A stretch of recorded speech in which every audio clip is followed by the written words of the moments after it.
तो शुरू करता हूँ मैं 5 year plan, but 5 year plan से को स्टार्ट करने से पहले एक ऑर्गेनाइजेशन के बारे में आपको बता दूं जो प्लानिंग कमीशन है। प्लानिंग कमीशन अब तो है नहीं, क्योंकि अब प्लानिंग कमीशन की जगह पर आपके पास नीति आयोग आ चुका है। तो प्लानिंग कमीशन जब इंडिया में हुआ करता था, तब सारी 5 ईयर प्लान्स को इम्प्लीमेंट करना, उसको पास करना, वो सब प्लानिंग कमीशन का काम था। और प्लानिंग कमीशन की बात करें तो इसके चेयरपर्सन जो थे, मतलब प्लानिंग कमीशन के जो चेयरमैन होते थे, वो प्राइम मिनिस्टर ऑफ इंडिया हुआ करते थे। तो पहली बार प्लानिंग कमीशन के बारे में अगर थोड़ा बहुत हम लिखना चाहें तो हम लिख सकते हैं कि ये एक्स्ट्रा कॉन्स्टिट्यूशनल बॉडी थी। अच्छा, किसी बॉडी को एक्स्ट्रा कॉन्स्टिट्यूशनल बॉडी कब कहते हैं? Which body is known as extra constitutional body? मैं बहुत ठीक हूँ मैम। नमस्ते प्रियांश।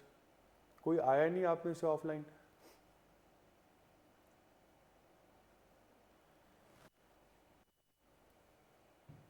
जी, किस बॉडी को, मतलब एक्स्ट्रा कॉन्स्टिट्यूशनल बॉडी का मतलब क्या होता है? अगर मैं किसी बॉडी को एक्स्ट्रा कॉन्स्टिट्यूशनल बोलूं, क्योंकि प्लानिंग कमीशन भी एक्स्ट्रा कॉन्स्टिट्यूशनल है, और अगर हम बात करते हैं आपकी नीति आयोग, तो नीति आयोग भी एक्स्ट्रा कॉन्स्टिट्यूशनल ही बॉडी है। तो ये दोनों बॉडीज एक्स्ट्रा कॉन्स्टिट्यूशनल है। मतलब क्या हुआ इसका? Got one answer. हाँ सर, बारिश हो गई आज, ये तो है। कोई नहीं बेटा। एक्स्ट्रा कॉन्स्टिट्यूशनल बॉडी का मतलब बताइए। इकरा, प्रीति, प्रियांश, संजोली, वंशिका। Delegated legislation. किसी बॉडी को एक्स्ट्रा कॉन्स्टिट्यूशनल कब कहा जाता है? तो एक तो जल्दी से प्लानिंग कमीशन के बारे में लिख लीजिए। मैं 2-3 पॉइंट्स आपको पहले प्लानिंग कमीशन की रिपीट कर दूं, उसके बाद मैं 5 ईयर प्लानिंग पर आगे चलूंगा। तो लिख लीजिए, planning commission was established on 15 March 1950। Planning commission was established on 15 March 1950 and it is an extra constitutional body. Planning Commission was established on 15th of March 1950 and it is an extra constitutional body. आप में से कोई हिंदी में तो नहीं है ना? Planning Commission was established on 15th of March 1950 and it is an extra constitutional body. Extra constitutional body का मतलब लिख लीजिए अब। A body which is neither created by constitution nor under any legislation. A body which is neither created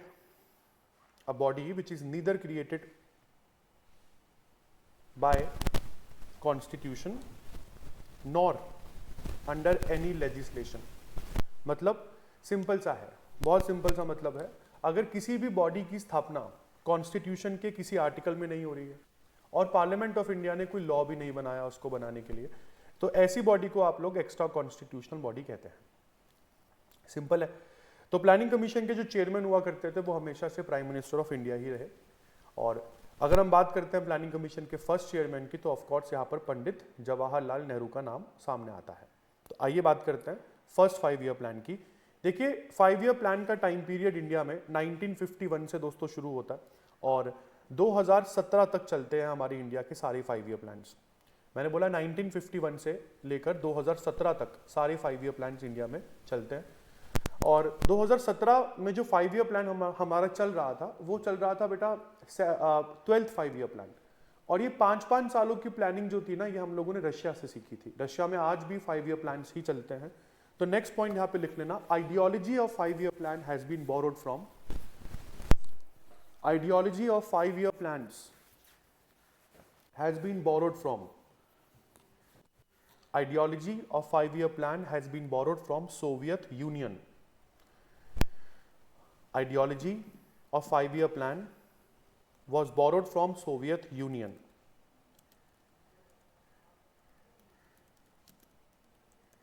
Ideology of 5 year plan was borrowed from Soviet Union.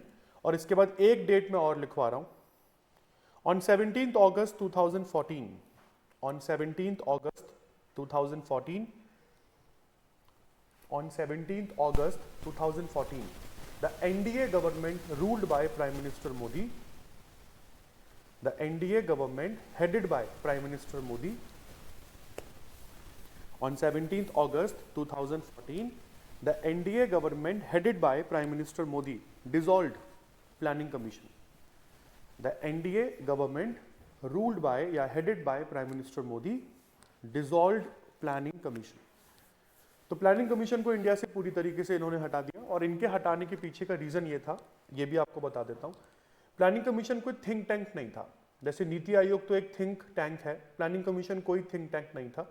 यहाँ पर सारे के सारे जो एक्सपर्ट्स थे जनरली वो आते थे और 5 सालों का प्लान बनाते थे, और इसमें किसी भी स्टेट से कोई भी इनपुट नहीं लिया जाता था. सबसे इंपॉर्टेंट चीज यहाँ पर क्या थी, या मैं बोलूंगा डिमेरिट क्या था इस प्लानिंग कमीशन का, कि किसी भी स्टेट गवर्नमेंट से आप कोई इनपुट नहीं ले रहे हैं.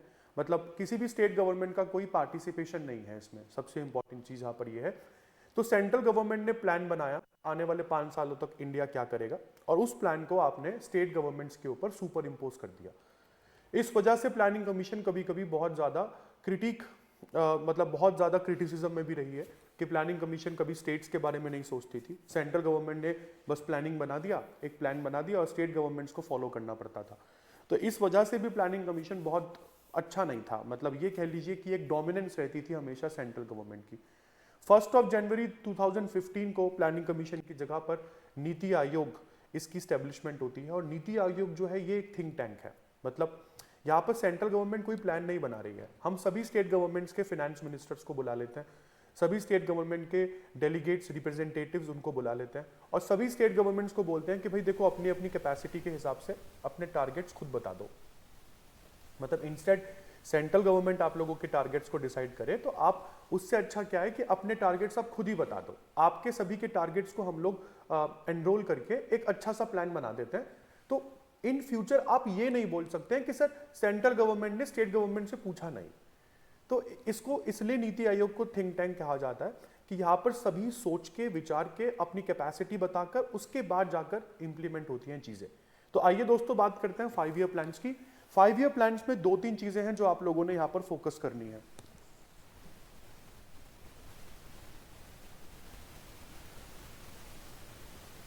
संजोली बेटा इंपॉर्टेंस अगर बताऊं इकोनॉमिक्स की, तो एज सच तो कुछ है नहीं आपके जुडिशियरी एग्जाम्स में.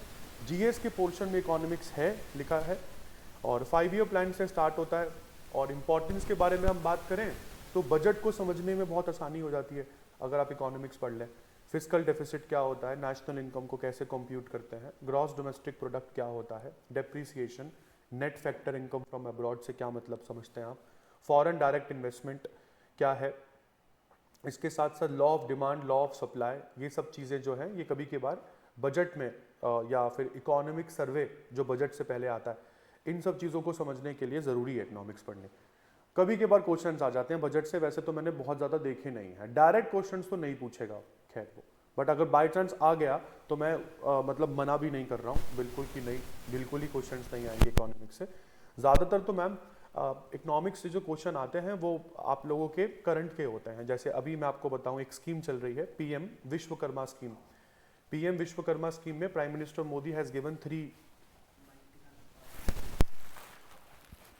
आवाज नहीं आ रही?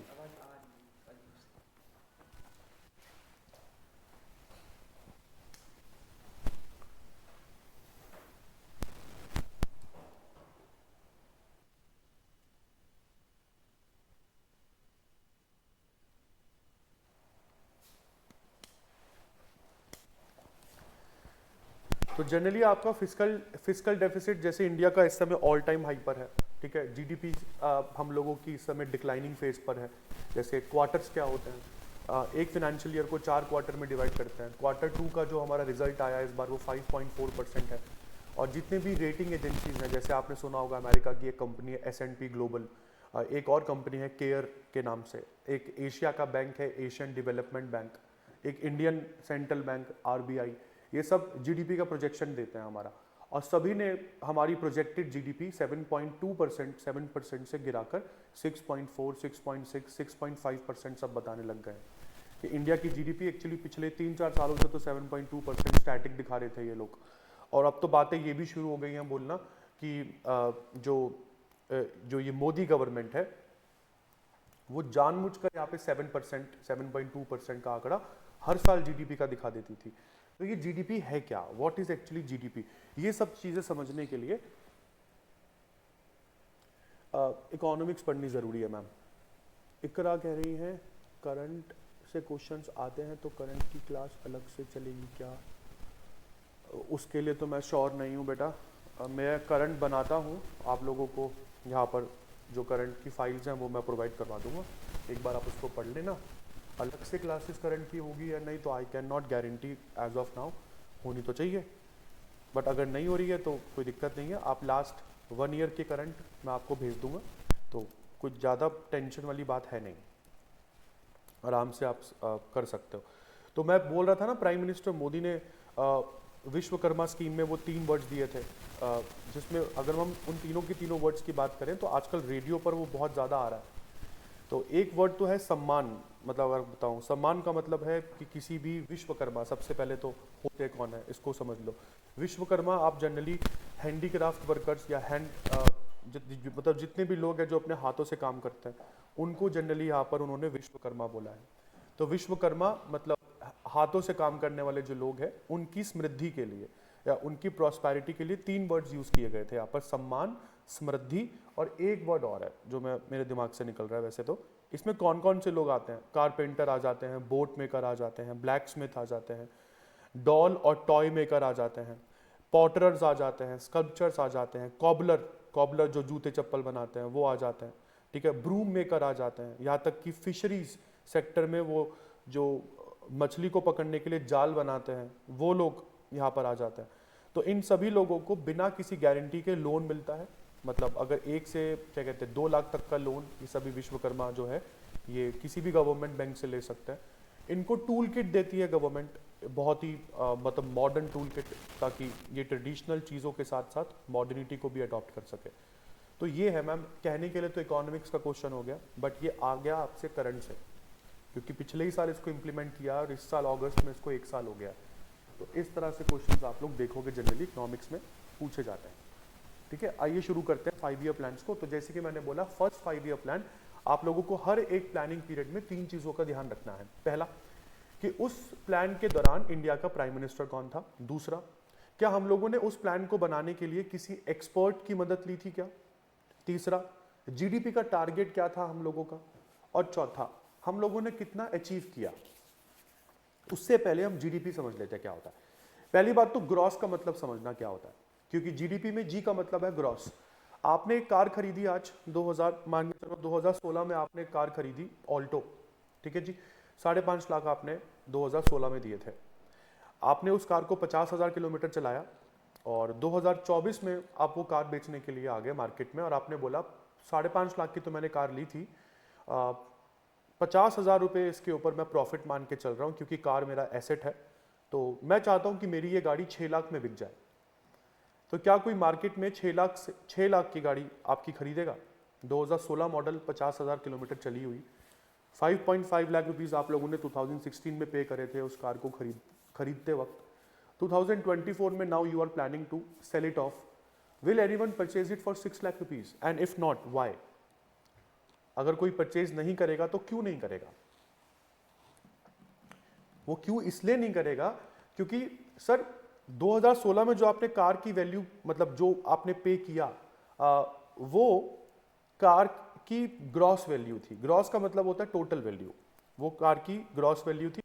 और अब क्योंकि आपने कार मतलब काफ़ी चला लिया है, लाइक आप 50,000 किलोमीटर आप कह रहे हैं कि आपने कार को चला लिया है, और इसलिए जो कार है उसका कुछ वियर एंड टीयर भी तो होता है ना। ऐसा तो है नहीं कि हमेशा गाड़ी है जो वो चलती रहेगी। तो वियर एंड टीयर कार का हुआ, इसको डेप्रिसिएशन हम कहते हैं। तो डेप्रिसिएशन का मतलब क्या है कि जितने साल वो टेक्नोलॉजी पुरानी होती जाएगी आप उसका डिस्काउंट, मतलब उसका प्राइस काटते जाओगे ना कार की ग्रॉस वैल्यू से। तो ग्रॉस का तो मतलब टोटल हो गया जितना भी आपने उस कार का पे किया। 2024 में आपकी गाड़ी ग्रॉस वैल्यू पर नहीं बिकेगी, आपकी गाड़ी बिकेगी नेट वैल्यू पर। नेट का मतलब क्या होता है? What is the value of your car taking into consideration all the factors as of now. आज की डेट में आपकी कार की वैल्यू क्या है। तो पहले तो ये ग्रॉस और नेट में फर्क समझना, ठीक है बेटा। अब मैं आ रहा हूं जीडीपी के ऊपर। तो ग्रॉस का मतलब टोटल, डी का मतलब डोमेस्टिक और पी का मतलब प्रोडक्शन। इसमें डी का मतलब डोमेस्टिक से मेरा क्या है? डोमेस्टिक से मेरा मतलब है विद इन द कंट्री। मतलब बहुत इंपॉर्टेंट क्वेश्चन आप लोगों से पूछ लिया। क्वेश्चन ये है, बहुत ध्यान से समझना जो मैं बोल रहा हूं। यहाँ पर वो बोल रहा है कि सर सपोज कीजिए कि टाटा मोटर्स है और टाटा मोटर्स ने टाटा नेक्सॉन का प्रोडक्शन किया यूके में। टाटा मोटर्स ने टाटा नेक्सन का प्रोडक्शन किया यूके में, उनकी फैक्ट्री यूके में लगी हुई है। तो यूके वाली फैक्ट्री ने टाटा नेक्सन की 500 यूनिट बनाई। तो ये तो एक प्रोडक्शन है, और मान के चलो कि वो 500 यूनिट की टोटल कॉस्ट मतलब जो है, मैं मान के चल रहा हूं कि वो 20-25 करोड़ रुपए की होगी, तो 20 करोड़ ही मान लेते हैं चलिए। तो 500 टाटा नेक्सन 20 करोड़ की वैल्यू की इन्होंने प्रोड्यूस करी यूके में। तो क्या टाटा इंडस्ट्री का ये प्रोडक्शन इंडिया की जीडीपी में काउंट होगा? क्योंकि जीडीपी का मतलब है ग्रॉस मतलब टोटल, डी का मतलब डोमेस्टिक, पी का मतलब प्रोडक्शन। और प्रोडक्शन इकोनॉमिक्स में हमेशा दो ही चीजों के होते हैं, पहला है विजिबल गुड्स, दूसरा है इनविजिबल गुड्स। विजिबल में आ जाते हैं सारे प्रोडक्ट्स जो आप देख सकते हैं, फॉर एग्जाम्पल जैसे कि कैमरा, जैसे कि स्मार्ट बोर्ड, है ना, ये सब गुड्स है। और सर्विसेज जो इनविजिबल है बट आप उसका फायदा ले सकते हैं, आप उसका आनंद उठा सकते हैं, those things are called services. जैसे कि बैंकिंग एक सर्विस है, जैसे कि ट्रांसपोर्ट एक सर्विस है। तो ये सारी चीजें। अब मैं आपसे पूछ रहा हूं कि क्या टाटा मोटर्स का प्रोडक्शन 500 टाटा नेक्सन का जो यूके में हुआ, क्या वो इंडिया की जीडीपी में काउंट होगा? यस और नो में आंसर दो। और इसके बाद दूसरा क्वेश्चन मेरा ये है कि अगर टेस्ला 500 टेस्ला ईवी का प्रोडक्शन इंडिया में करती है, अगर टेस्ला ईवी का प्रोडक्शन इंडिया में करती है, 100 यूनिट्स बनाती है फॉर $1 बिलियन, तो क्या वो 1 billion rupees, sorry for 1 billion rupees, तो टाटा का 500 यूनिट नेक्सन का प्रोडक्शन जो यूके में हुआ, क्या ये काउंट होगा इंडिया की जीडीपी में? या टेस्ला का 100 यूनिट्स का प्रोडक्शन जो इंडिया के बेंगलुरु में हुआ, क्या ये काउंट होगा? क्या दोनों ही काउंट होंगे, या इसमें से टेस्ला का काउंट ना करूं और टाटा का काउंट कर लूं? क्योंकि टेस्ला जो है वो इंडियन कंपनी नहीं है, अमेरिकन है, और टाटा मोटर्स एक इंडियन कंपनी है, तो इंडिया की जीडीपी में तो काउंट होना ही चाहिए। संजूली ने आंसर दिया है नहीं sir, Tata product in UK will be counted in India. इन्होंने बोला टाटा प्रोडक्ट्स जो यूके में प्रोड्यूस हो रहे हैं वो इंडिया में काउंट किया जाएगा, हमारी जीडीपी में हम उसको काउंट करेंगे, बट टेस्ला का आप काउंट नहीं करोगे ना। बस यहीं पर गलती हो जाती है बेटा आप लोगों से। जीडीपी का मतलब आप दोबारा समझिए, जी का मतलब टोटल प्रोडक्शन मतलब टोटल, डी का मतलब डोमेस्टिक, डोमेस्टिक का मतलब होता है with in the country. Doesn't matter कि हमारे देश के अंदर प्रोड्यूस करने वाली कंपनी इंडियन कंपनी है या फॉरेनर कंपनी है, बट अगर वो कंपनी इंडिया के बॉर्डर्स के अंदर रहकर ही गुड्स एंड सर्विसेज को प्रोड्यूस कर रही है तो वो हमारी कंट्री की जीडीपी में काउंट होगा। तो टेस्ला का वो 100 यूनिट्स का प्रोडक्शन जो इंडिया की बेंगलुरु में हो रहा था ना, वो हम इंडिया की जीडीपी में काउंट करेंगे, ना कि अमेरिका की। बट टाटा मोटर्स जो वो 500 टाटा नेक्सन का प्रोडक्शन यूके में कर रही थी ना, वो यूके की जीडीपी में काउंट होगा, इंडिया की नहीं। क्योंकि टाटा मोटर्स ने वो 500 गाड़ी प्रोड्यूस इंडिया में नहीं करी है। हम टाटा मोटर्स का कंट्रीब्यूशन इंडिया की नेशनल इनकम में करेंगे, वो कंसेप्ट बिल्कुल अलग है, उसको दिमाग से अभी एज ऑफ नाउ निकाल दो। पहले तो जीडीपी का मतलब समझो। जीडीपी का मतलब ये है कि कितने का सामान और कितने की सर्विसेज इंडिया के बॉर्डर में बन रही है, इंडिया में बन रही है, इंडिया में प्रोड्यूस हो रही है। डजेंट मैटर कि प्रोड्यूस करने वाला एक इंडियन है या एक फॉरेनर है। इसलिए तो सरकार बोलती है ना कि मेक इन इंडिया प्रोग्राम।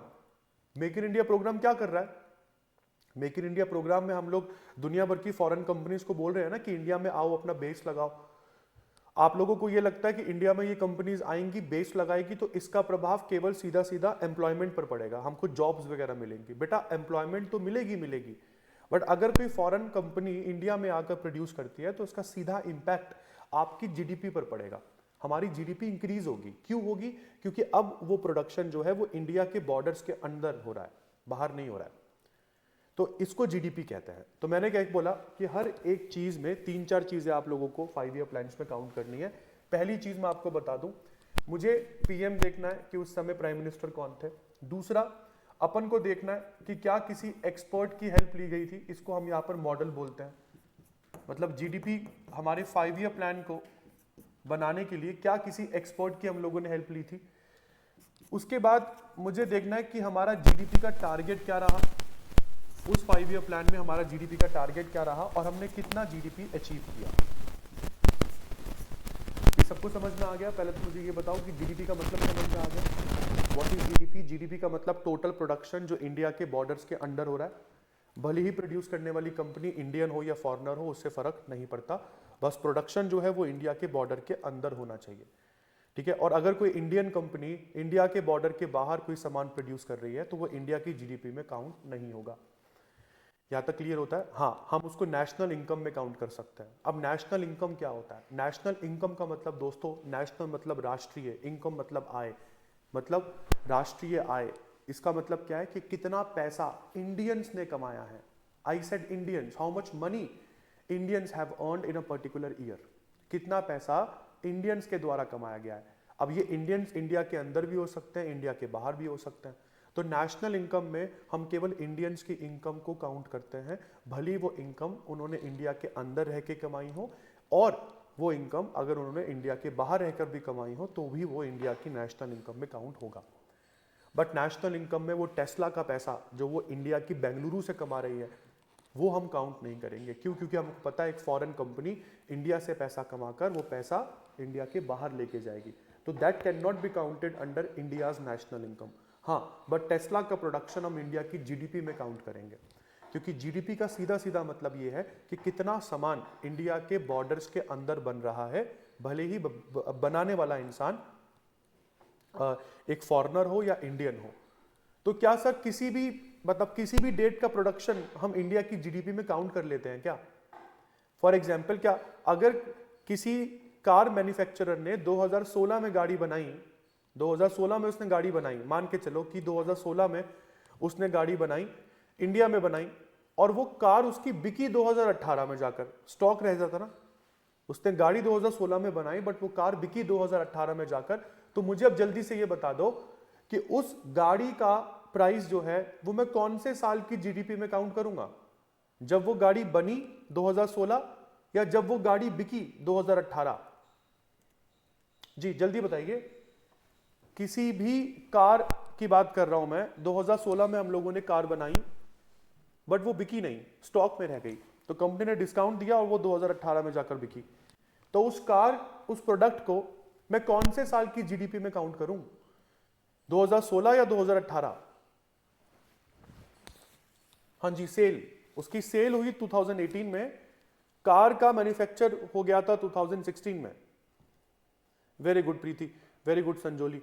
2016, यार मुझे नहीं मतलब है कि आपकी गाड़ी बिक रही है या नहीं बिक रही है, मुझे मतलब है कि गाड़ी बनी कब। तो गाड़ी अगर 2016 में बनी है ना, तो मैं 2016 की जीडीपी में उसको काउंट करूंगा, तो इसका मतलब जीडीपी का टाइम फ्रेम है। संजोली ने क्या बताया कि सर जीडीपी हमेशा एक फाइनेंशियल ईयर में होने वाले प्रोडक्शन को काउंट करता है, मतलब अप्रैल से लेकर मार्च तक, अप्रैल 2024 से लेकर मार्च 2025 के बीच में, इन 12 महीनों में इंडिया के बॉर्डर्स के अंदर जितने का सामान या जितने की सर्विसेज बनी वो इंडिया की जीडीपी कहलाएगी। तो उसी तरीके से हर एक 5 ईयर प्लान का एक टारगेटेड जीडीपी होता है, और उसके बाद आप अचीव जीडीपी देखते हैं कि क्या हम लोगों ने टारगेट को अचीव किया या हम लोग टारगेट को अचीव करने से चूक गए। तो आइए दोस्तों शुरू करते हैं 5 ईयर प्लान ये टॉपिक। आई होप थोड़ा बहुत आपको अंडरस्टैंडिंग जीडीपी का आ गया होगा, तो 5 ईयर प्लान को पढ़ने में दिक्कत नहीं आएगी। इंडिया के 5 ईयर प्लान 1951 से शुरू होते हैं, 2017 लास्ट 5 ईयर प्लान चला, और उसके बाद से लेकर आज तक भारत में कोई 5 ईयर प्लान नहीं है। हम लोगों ने पॉइंट लिख लिया है कि 5 ईयर प्लान की आइडियोलॉजी हम लोगों ने यूएसएसआर, सोवियत यूनियन से बोरो करी है। सोवियत यूनियन में आज भी 5 ईयर प्लान चलते हैं, बट इंडिया अब कोई 5 ईयर प्लान नहीं चलाता। 5 ईयर प्लान तब तक ही इंडिया में थे जब तक कि नीति आयोग थी। अब नीति आयोग है नहीं तो 5 ईयर प्लान है नहीं। तो आइए बात करते हैं फर्स्ट 5 ईयर प्लान की। कुछ इंपॉर्टेंट चीजें मैं आपको बता दूं जो आपको नोट करनी है। आई थिंक ये पेन विजिबल नहीं होगा जी। पहला, फर्स्ट 5 ईयर प्लान में जो इंडिया के प्राइम मिनिस्टर थे, पहले तो टाइम पीरियड देख लेते हैं। 1951 से लेकर 1956 के बीच में 5 ईयर प्लान नंबर 1 इंडिया में चला। उस समय इंडिया के पीएम थे पंडित जवाहरलाल नेहरू। ऑफ कोर्स नेहरू की प्राइम मिनिस्टरशिप में 5 ईयर प्लान नंबर 1 इंप्लीमेंट किया गया था। इसके बाद अब मैं बात कर रहा हूं मॉडल मतलब क्या इस फर्स्ट 5 ईयर प्लान को बनाने के लिए इंडिया ने किसी एक्सपर्ट पैनल की हेल्प ली थी? बिल्कुल ली थी। Mister Harrod and mister Domar.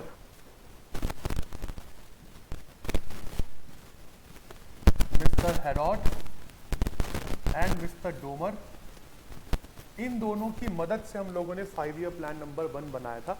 इसलिए मैंने नीचे लिखा भी हुआ है कि ये प्लान जो था ये हेरोड डोमर मॉडल के ऊपर बेस्ड था, क्योंकि इन दोनों इंसानों ने हम लोगों का 5 ईयर प्लान नंबर 1 बनाने में बहुत हेल्प करी थी। इसके बाद इस 5 ईयर प्लान में हम लोगों ने टारगेट क्या रखा था, यहाँ पे लिखा हुआ है टारगेट हम लोगों ने यहाँ पे 2.1% रखा था, बट अचीव कितना किया 3.6%। तो मतलब ये 5 ईयर प्लान नंबर 1 बहुत हद तक सक्सेसफुल रहा। 2.1% का टारगेट था, 3.6% हम लोगों ने अचीव किया। ठीक है जी, अब बात करते हैं इस 5 ईयर प्लान नंबर 1 में इंडियन गवर्नमेंट ने 5 सालों में क्या क्या चीजें बोली, मतलब हम लोगों ने कौन कौन सी चीजें यहां पर सोची, कौन कौन सी चीजों को हम लोगों ने इंप्लीमेंट किया। तो देखिए 5 ईयर प्लान नंबर 1 क्योंकि इंडिया का पहला प्लान था, और बेटा किसी भी इकोनॉमी में 3 तरह के सेक्टर्स होते हैं, किसी भी देश में चले जाइए आपको 3 तरह के सेक्टर्स दिखेंगे। पहला सेक्टर प्राइमरी सेक्टर। प्राइमरी क्या होता है, प्राइमरी सेक्टर में बेटा वो सारे काम आ जाते हैं जो डायरेक्टली जमीन से जुड़े हैं या पानी से जुड़े हैं, मतलब माइनिंग अगर आ जाए, फिशरीज अगर आ जाए, ये सब प्राइमरी सेक्टर के काम है। ठीक है जी, एग्रीकल्चर अगर आ जाए प्राइमरी सेक्टर के काम है। तो वो सारे काम जो डायरेक्टली जमीन या डायरेक्टली लैंड से जुड़े हैं, ऐसे कामों को प्राइमरी सेक्टर में काउंट करते हैं। सेकंड सेक्टर है सेकेंडरी सेक्टर। सेकेंडरी सेक्टर में चीजों का प्रोडक्शन होता है। हम जनरली चीजों का जो रूप है वो चेंज कर देते हैं। फॉर एग्जाम्पल मैं फार्मर्स को बोलता हूं कि यार मेरे लिए वीट उगाओ, उन्होंने उगाई, अब मैंने वीट का शेप चेंज कर दिया, मैंने वीट को पीस कर उसका आटा बना दिया, वीट फ्लोर को मैंने पैकेट में पैक कर कर मार्केट में बेच दिया। तो this is called production. Changing the form of goods is always done in secondary sector. Secondary sector का काम होता है किसी चीज को मैन्युफैक्चर करना या प्रोड्यूस करना। तो प्रोडक्शन से जुड़े सारे काम सेकेंडरी सेक्टर में आते हैं। तो बड़ी बड़ी इंडस्ट्रीज जो हैं ये सेकेंडरी सेक्टर में आती है। उसके बाद अब ये आटे की थैली पैक करके फैक्ट्री में रखी हुई है, बट इसको मार्केट तक पहुंचाएगा कौन?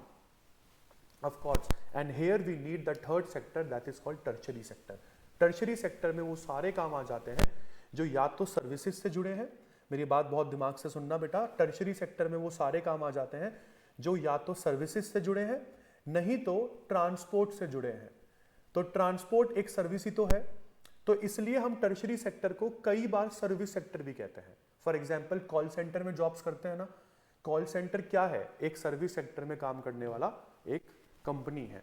जितनी बड़ी बड़ी आईआईटीज हैं, या सॉरी जितनी बड़ी बड़ी आईटी कंपनीज हैं, विप्रो, इन्फोसिस, ठीक है, ये सब क्या है? टीसीएस, ये सब सर्विस सेक्टर में काम करने वाली कंपनीज हैं। तो complete corporate sector tertiary sector में आता है। ठीक है जी, तो किसी भी इकोनॉमी में 3 तरह के सेक्टर होते हैं, और जब भी किसी देश को चलाना होता है ना, तो आपके पास एक बहुत बड़ा क्वेश्चन होता है कि हमारे पास पैसा लिमिटेड है, क्योंकि 1947 में तो हम आजादी हुए थे, 1951 में पहला 5 ईयर प्लान बना लिया, तो इस लिमिटेड पैसे को कहां पर लगाऊं? क्या प्राइमरी, सेकेंडरी, टर्शरी तीनों सेक्टर्स में इक्वल अमाउंट बांट दूं? बेटा ये एक समझदार प्लानिंग नहीं होती है, क्योंकि अगर आपने तीनों सेक्टर्स में इक्वल पैसे बांटे और अगर कोई सेक्टर ग्रो नहीं कर पाया तो आपका लगाया हुआ पैसा तो बर्बाद हो गया। तो हम लोगों ने खास करके फर्स्ट 5 ईयर प्लान में इंडिया की जो बेसिक चीजें हैं उसको दिमाग में रखा, और इंडिया की बेसिक चीजें क्या थी? एग्रीकल्चर था। इसलिए फर्स्ट 5 ईयर प्लान का जो मेजर फोकस रहा ना, वो इंडिया के एग्रीकल्चरल डेवलपमेंट पे रहा। इंडिया के एग्रीकल्चरल डेवलपमेंट पे फर्स्ट 5 ईयर प्लान का मेजर फोकस रहा। इस 5 ईयर प्लान के एंड में इंडिया में 5 आईआईटीज भी स्टैब्लिश किए गए। कौन कौन से आईआईटीज हम लोगों ने फर्स्ट 5 ईयर प्लान में स्टैब्लिश करे, मैं वो यहाँ पर लिख दे रहा हूँ, एक बार आप लोग भी प्लीज इसको लिख लीजिएगा। पहला आईआईटी जो इंडिया में बना उसका नाम है आईआईटी खड़गपुर। किसी को नहीं पता तो बता दूं, आईआईटी खड़गपुर आपका वेस्ट बंगाल में है। सेकेंड आईआईटी जो इंडिया में बना that was IIT Bombay. IIT Bombay, हाँ, इनका इनॉग्रेशन ईयर अलग अलग है, बट अगर आप देखें इनका नीड जो है वो इस 5 ईयर प्लान में रख दिया गया था। थर्ड आईआईटी है आईआईटी मद्रास। आईआईटी मद्रास ये तमिलनाडु में है। फोर्थ आईआईटी है आईआईटी कानपुर, ये यूपी में चला गया। और fifth IIT last but not the least is IIT Delhi. तो ये इंडिया के 5 सबसे पुराने आईआईटीज हैं, खड़गपुर, बॉम्बे, मद्रास, कानपुर, दिल्ली। मैंने लाइन के हिसाब से लिखे हैं। ओल्डेस्ट आईआईटी इंडिया का खड़गपुर है। तो इस 5 ईयर प्लान के एंड होते होते इंडिया में 5 आईआईटीज को बनाने का जो प्लान था वो पास कर दिया गया। चलिए बढ़िया चल रहा था 5 ईयर प्लान नंबर 1। क्योंकि जो हम लोगों ने सोचा एटलीस्ट वो सब चीजें हो गई थी। उसके बाद फर्स्ट 5 ईयर प्लान में हम लोगों ने गांधी जी की बातों को भी याद रखा। गांधी जी क्या बोला करते थे हमेशा, वो हमेशा ये बोलते थे कि खादी कपड़ा जो है उसको बनाना मत छोड़ना, खादी का प्रोडक्शन होता रहना चाहिए। क्यों? क्योंकि खादी को बनाने के लिए, उस कपड़े को बनाने के लिए बड़ी बड़ी इंडस्ट्रीज की जरूरत नहीं है, लोग घर पर ही छोटा सा चरखा खरीद के खादी बना सकते हैं। तो जो फैक्ट्री घर पे लग जाए, जो काम घर पर हो जाए, ऐसी फैक्ट्रीज को कॉटेज इंडस्ट्रीज कहते हैं। क्या बोलते हैं आप लोग? Cottage industries. तो खादी सेक्टर से जुड़ी हुई इंडस्ट्रीज को प्रमोट करने के लिए, क्योंकि इंडिया की अगर हम बात करें यार, तो प्लासी की बैटल से पहले, बैटल ऑफ प्लासी और बैटल ऑफ बक्सर से पहले इंडिया का कपड़ा दुनिया में डोमिनेट करता था। कभी इंडिया का खादी जो था वो वर्ल्ड में डोमिनेट करता था। हमारी जीडीपी, दुनिया का जीडीपी का 70 से 80% होता था। Like ours GDP was 70 to 80% of the GDP of the world. आज की डेट में our GDP is not even 10% of the world. आज की डेट पे अपन लोग दुनिया की जीडीपी का 10% भी नहीं है, और कभी किसी समय हम 80% भी हुआ करते थे। और उसमें सबसे इंपॉर्टेंट प्रोडक्ट जो हम लोगों का इंटरनेशनल मार्केट्स में बिका करता था ना, वो खादी होता था। तो इस खादी कपड़े को प्रमोट करने के लिए खादी से जुड़े हुए वो घर, वो लेबर जो अपने घर पे बैठकर उस खादी कपड़े को बना रहे हैं, इस 5 ईयर प्लान में एक काम और किया गया था। गवर्नमेंट ने khadi village board, khadi village boards को स्टैब्लिश किया। खादी विलेज बोर्ड क्या है? एक गवर्नमेंट कह लीजिए बॉडी है जो कि खादी इंडस्ट्रीज को, कॉटेज इंडस्ट्रीज को प्रमोट करती है। पैसा चाहिए तो बिना कोलेटरल के ये आपको पैसा भी देती है। तो खादी विलेज बोर्ड्स जो है वो इस फर्स्ट 5 ईयर प्लान में स्टैब्लिश होते हैं फ्रेंड्स। इसी के साथ ये फर्स्ट 5 ईयर प्लान हो जाता है खत्म। अब चलते हैं सेकंड 5 ईयर प्लान की तरफ। फॉर्चुनेटली सेकंड 5 ईयर प्लान में भी इंडिया के प्राइम मिनिस्टर जो आपको देखने को मिलते हैं वो पंडित नेहरू ही थे। सेकंड 5 ईयर प्लान जो है वो हम लोगों का 1956 से 1961 तक चला। This was the second 5 year plan. और इस सेकंड 5 ईयर प्लान में बहुत बड़ी बड़ी चीजें हम लोगों ने करी। जैसे गोवा, आपको बता दूं, गोवा 1961 में ही इंडिया का पार्ट बना था। गोवा जो 450 साल से भी ज्यादा तक पोर्चुगीज कॉलोनी रह चुका है, that Goa became the part of Indian union in 1961। ऐसे क्वेश्चंस पूछ लेते हैं, हो सकता है वो आप लोगों से डायरेक्टली, अब जैसे संजोली पूछ रही थी ना, what type of questions can be asked. I can ask you this question, in which 5 year plan Goa became the part of Indian Union? कहने के लिए ये क्वेश्चन हो गया इंडियन हिस्ट्री का, और कहने के लिए ये क्वेश्चन इंडियन इकोनॉमिक्स का भी हो गया। इस तरीके से जीएस को इंटरलिंक किया जाता है बेटा आपके एग्जाम्स में। This is how questions are actually made very difficult. तो सबसे पहले तो हम इकोनॉमिक्स की बातें कर लेते हैं इसमें कि 1951 से 61 के बीच में सेकंड 5 ईयर प्लान में क्या क्या हुआ। सबसे पहले सर यहाँ पे जो प्राइम मिनिस्टर रहे बेटा, ये मैं आईआईटी हटा रहा हूं, आई होप आप लोगों ने ये सारे लिख लिए होंगे।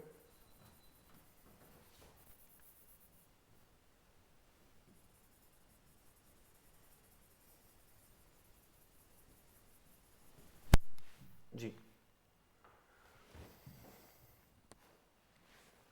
तो सेकंड 5 ईयर प्लान की बात कर रहा हूं बेटा मैं। सेकंड 5 ईयर प्लान में जो इंडिया के प्राइम मिनिस्टर हैं, प्राइम मिनिस्टर का नाम of course Pandit Nehru. Second 5 year plan में भी हम लोगों की पीएम रहे। यहाँ पे जो टारगेट हम लोगों का रहा 4.5% का हम लोगों का टारगेट रहा, अचीव किया 4.27%, ये हम लोगों ने अचीव कर लिया। और ये भी आपको बताऊंगा कि हम लोग अपने टारगेट से पीछे क्यों रह गए, बट हम फिर भी, गवर्नमेंट ऑफ इंडिया फिर भी सेकंड 5 ईयर प्लान को अनसक्सेसफुल प्लान नहीं मानती है। हम इसको बोलते हैं कोई नहीं, इसमें हम लोग सक्सीड करे हैं, हम इसको अनसक्सेसफुल नहीं बोलेंगे। ये हमारा सेकंड 5 ईयर प्लान था। और हाँ, इस 5 ईयर प्लान में भी हम लोगों ने एक एक्सपर्ट की मदद ली। एक्सपर्ट जिसकी मदद ली गई थी उसका नाम है प्रशांत चंद्र महालनोबिस, पीसी महालनोबिस। इनका पूरा नाम अगर लिख सकते हो तो लिख लेना, पीसी का मतलब है प्रशांत चंद्र। तो प्रशांत चंद्र महालनोबिस, इन्होंने बनाया था ये सेकंड 5 ईयर प्लान। गजब का आदमी था। बस गलती ये हो गई कि बैकफायर कर गया ये प्लान, क्योंकि सर को इतना नहीं पता था कि इतनी गंदी तरीके से ये बैकफायर करेगा। मैं आपको बता दूं क्यों कर गया था ये बैकफायर।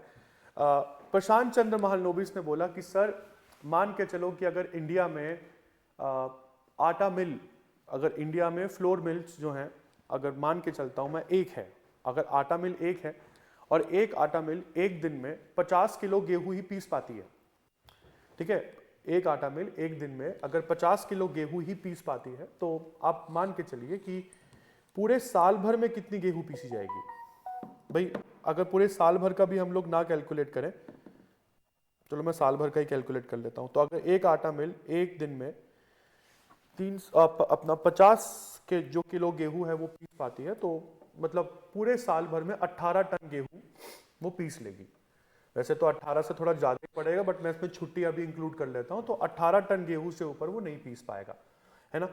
अब इंडिया में प्रोडक्शन हो रहा है, गेहूं का प्रोडक्शन जो है इंडिया में हो रहा है, मान के चलो कि 24 टन, 300 टन, या अपना क्या कहते हैं 150 टन।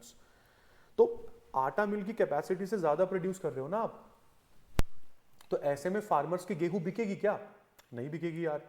कोई कच्ची गेहूं क्यों खरीदेगा? अगर उसके पास घर में चक्की लगी है तो फिर तो वो फिर भी खरीद सकता है। बट आटा मिल अगर एक हो तो इसका सीधा सीधा इफेक्ट एग्रीकल्चर पर पड़ता है नहीं पड़ता है? बिल्कुल पड़ेगा, एग्रीकल्चर पर पड़ेगा। एग्रीकल्चर में फार्मर ये सोचेगा कि यार अब आटा मिल ही एक है तो फालतू में गेहूं प्रोड्यूस करके मैं करूंगा क्या? तो अब आटा मिल तो हो गया एक सेकेंडरी सेक्टर की चीज, और एग्रीकल्चर हो गया प्राइमरी सेक्टर की चीज। इसका मतलब इकोनॉमी के तीनों सेक्टर्स में कुछ ना कुछ तो कनेक्शन है।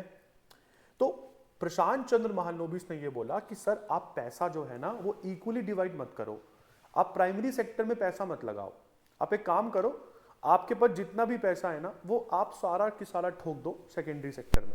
इन्होंने बोला चलो ठीक है, इससे क्या होगा? इन्होंने बोला कि मान के चलो कि सर देश में अगर अब एक आटा मिल नहीं 10 आटा मिल है, तो 10 आटा मिल की कैपेसिटी, आटा पीसने की कैपेसिटी बढ़ेगी, और आटा मिल अगर ज्यादा हो जाएगी तो यहां पर वीट का डिमांड बढ़ेगा, वीट का डिमांड बढ़ेगा तो फार्मर अकॉर्डिंगली वीट उगाएगा। मेरी बात को दिमाग से सोच के चलना, मैंने बोला कि फैक्ट्रीज बढ़ा दो, फैक्ट्रीज बढ़ेंगी तो डिमांड बढ़ेगी, डिमांड बढ़ेगी तो प्राइमरी सेक्टर जो चीजें उगा रहा है वो अब उस डिमांड को सेटिस्फाई करने के लिए ज्यादा से ज्यादा चीजों का प्रोडक्शन करेगा। फैक्ट्रीज बढ़ेंगी तो अब फिनिश्ड गुड्स मतलब आटों की थैली वो बढ़ेगी। कहा तो केवल 50 थैलियां होती थी दिन की, अब 500 थैलियां दिन की मुझे मार्केट तक पहुंचानी है, तो टर्शरी सेक्टर में ट्रक्स भी बढ़ेंगे।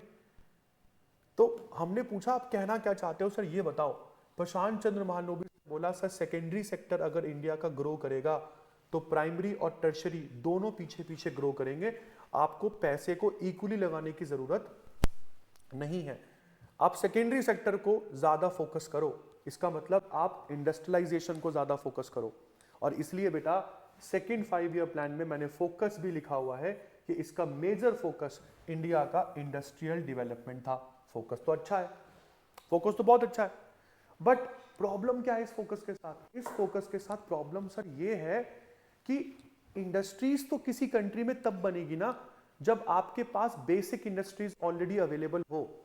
मतलब सर यार आप आज एक प्लांट खोलने वाले हैं, आपका मन है कि इंडस्ट्री को स्टेब्लिश करने का, बट वो इंडस्ट्री तो स्टेब्लिश आप तभी कर पाओगे ना जब आपकी कंट्री में आयरन और स्टील पहले से ही बनता हो। आयरन और स्टील को बेसिक इंडस्ट्रीज में काउंट किया जाता है, क्योंकि विदाउट आयरन एंड स्टील आप इंडस्ट्री बना ही नहीं सकते। और अगर आयरन और स्टील को भी बाहर से खरीदना पड़े तो आपकी कंट्री का इंडस्ट्रियलाइजेशन तो हो ही नहीं सकता ना। तो आटा मिल में तो पैसा आप तब लगाओ ना जब आपकी कंट्री में बेसिक इंडस्ट्रीज हो, हैवी इंडस्ट्रीज कहते हैं हम, basic and heavy industries. Iron and steel industry heavy industries में आती है, और ये हर कंट्री के इंडस्ट्रियल प्रोडक्शन का पहला स्टेप है। अगर किसी भी कंट्री में इंडस्ट्रियल डेवलपमेंट करना है और उस कंट्री में हैवी इंडस्ट्रीज अवेलेबल नहीं है तो आई एम वेरी सॉरी, आपकी कंट्री का इंडस्ट्रियल डेवलपमेंट कहीं ना कहीं पीछे रह जाएगा। चलो जी, समझ में आता है ये बात। बट अब मैं आता हूं टेक्नोलॉजी पर। सर हम कर तो दें इंडस्ट्रियल डेवलपमेंट, हम ये हैवी इंडस्ट्रीज को लगाने के लिए तैयार भी हैं, खरीद लेते हैं टेक्नोलॉजी बाहर से। तो आपने ब्रिटेन को फोन मिलाया, आपने रशिया को फोन मिलाया, आपने जर्मनी को फोन मिलाया कि सर ऐसा ऐसा है, हमको इंडिया में हैवी इंडस्ट्रीज डेवलप करनी है, तो प्लीज टेक्नोलॉजी हमको दे दो। और देनी तो देखो आपको पड़ेगी, क्योंकि ये इसमें कोई हार्ड एंड फास्ट रूल है नहीं। कितने साल तक रोकेंगे आप भाई, कितने साल तक? क्यों? क्योंकि अगर आप मान के चलो कि अगर आप हमें हैवी इंडस्ट्रीज का जो वो है टेक्नोलॉजी अगर वो नहीं भी देते हो तो आज नहीं तो 3 साल के बाद तो इंडिया खुद भी डेवलप कर लेगा। कोई इसमें हार्ड एंड फास्ट रूल थोड़ी ना है। आयरन को आयरन ओर से बाहर निकालना कोई मुश्किल थोड़ी ना है। स्टील को बनाना कोई मुश्किल थोड़ी ना होता है, आयरन में बस कार्बन को मिला दो तो स्टील बन गया। तो ये तो मैं आज जानता हूं ना, बट कितना परसेंट मुझे स्टील मिलाना है उसमें, सॉरी कार्बन मिलाना है मुझे, वो सब चीजें तो पूछ रहे हैं हम आपसे। तो अगर आप हमारी इंडिया में आकर कहीं पर स्टील प्लांट लगा दे, आयरन प्लांट लगा दे, उसके पैसे हम आपको पे कर देंगे। इन्होंने बोला ठीक है यार, कितने पैसे पे कीजिएगा? हमने कहा एक प्लांट के 500 करोड़ ले जाना आप हमसे, 500 करोड़ रुपया हम छाप रहे हैं आरबीआई को बोलकर। इन्होंने बोला कि भाई रुक, रुपया तो तेरा हम तब लेंगे ना जब आपसे लिया हुआ रुपया कहीं पर चलता हो। मैं इंडिया से रुपीस तो मैं तब लूंगा ना जब इंडिया का रुपी मैं कहीं पर खर्च कर सकता हूं। आज इंडियन रुपी में ट्रेड क्यों नहीं हो रहा है?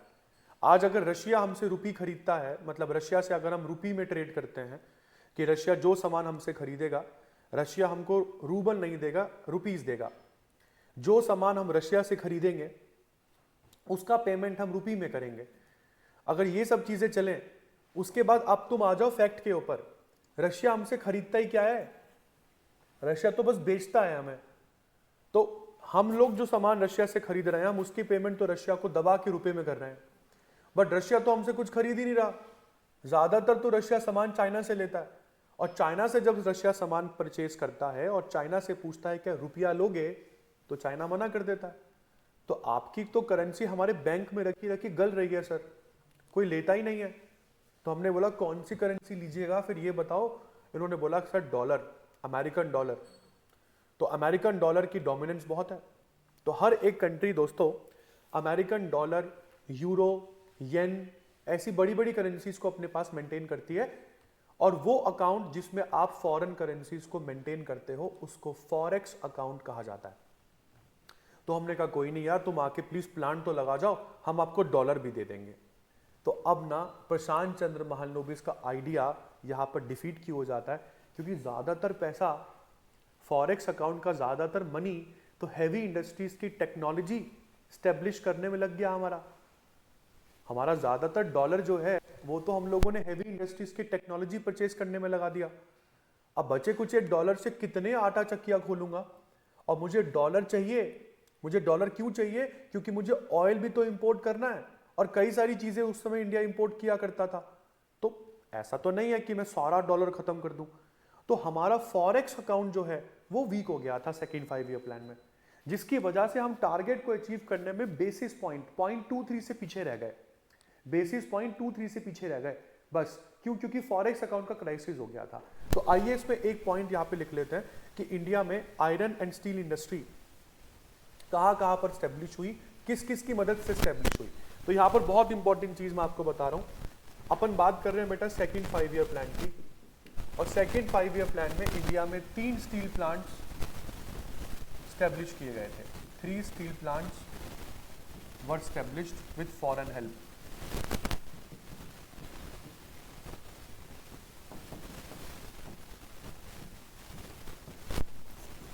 आपने फॉरेन हेल्प लेकर इंडिया में 3 स्टील प्लांट स्टैब्लिश करे। तो किस किस की मदद से कौन कौन सा स्टील प्लांट हमने इंडिया में स्टैब्लिश किया, आइए वो लिख लेते हैं। सबसे पहले जर्मनी, हमने जर्मनी से बात करी और जर्मनी ने हम लोगों का स्टील प्लांट लगाया। तो जर्मनी की मदद से इंडिया में स्टैब्लिश हुआ राउरकेला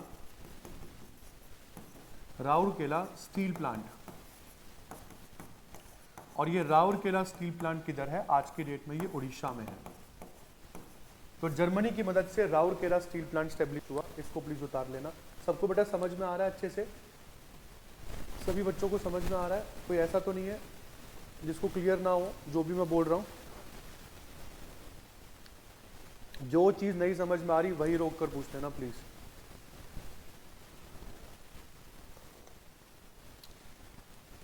तो जर्मनी की मदद से हम लोगों ने उड़ीसा में राउरकेला प्लांट स्टैब्लिश किया। उसके बाद हमने अपने फ्रेंड रशिया से मदद मांगी। चलिए, रशिया ने भी मना नहीं किया। आप कहते हैं ना कि रशिया हमारा बहुत अच्छा फ्रेंड है, बट मेरे हिसाब से रशिया हमारा फ्रेंड तो है, बट हम लोगों ने रशिया की ये फ्रेंडशिप फोकट में नहीं खरीदी है, पैसे दिए हैं जी हमने। कोई सामान रशिया ने आज तक फ्री में नहीं दिया हमें। We paid for each and everything. तो रशिया ने हमारे लिए भिलाई स्टील प्लांट लगाया। भिलाई स्टील प्लांट रशिया की मदद से लगा। और आज की डेट में ये भिलाई स्टील प्लांट छत्तीसगढ़ में है। तो ये भी इसको लिख लेना, आज की डेट में ये भिलाई स्टील प्लांट आपके पास छत्तीसगढ़ में चला गया। तो Bhilai steel plant is in Chhattisgarh. उसके बाद आते हैं दोस्तों हम लोग थर्ड प्लान की तरफ, सॉरी थर्ड कंपनी की तरफ जिसने हमारी मदद करी, और वो जो थर्ड देश था वो था ब्रिटेन। यस, ब्रिटेन ने भी हमारी हेल्प करी और ब्रिटेन से हम लोगों ने स्टेब्लिश करवाया दुर्गापुर स्टील प्लांट।